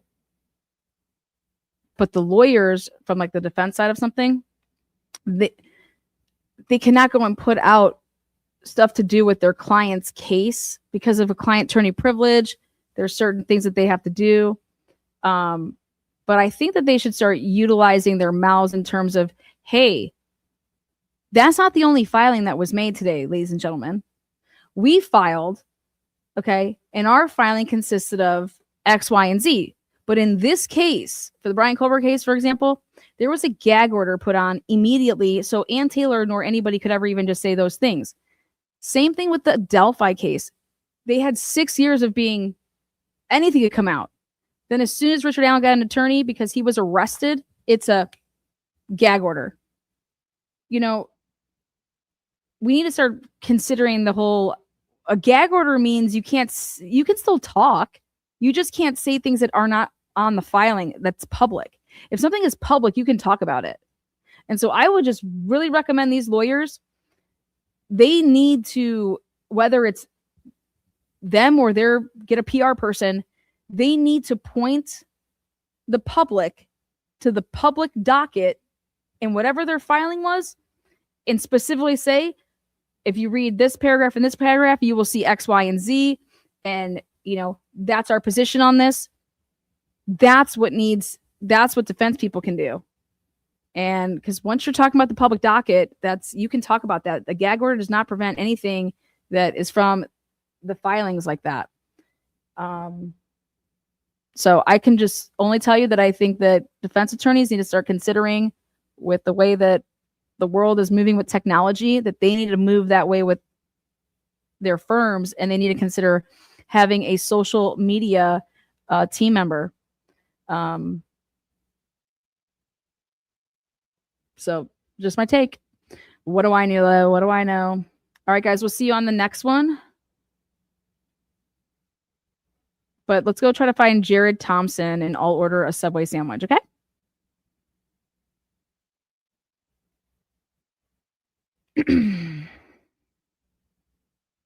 Find out what Ethan, possibly Maddie, and maybe Xana were doing while staying there so much. And we'll know. No. What do you mean staying where so much? Ethan and Xana spent a lot of time out the lake. Maddie was the whole summer was basically in Boise. Yeah.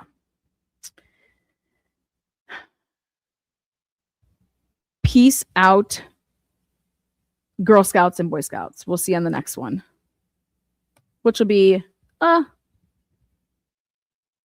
just in a few, because I got to talk about the McKee case, and then I'll be talking about the Holly Bobo case.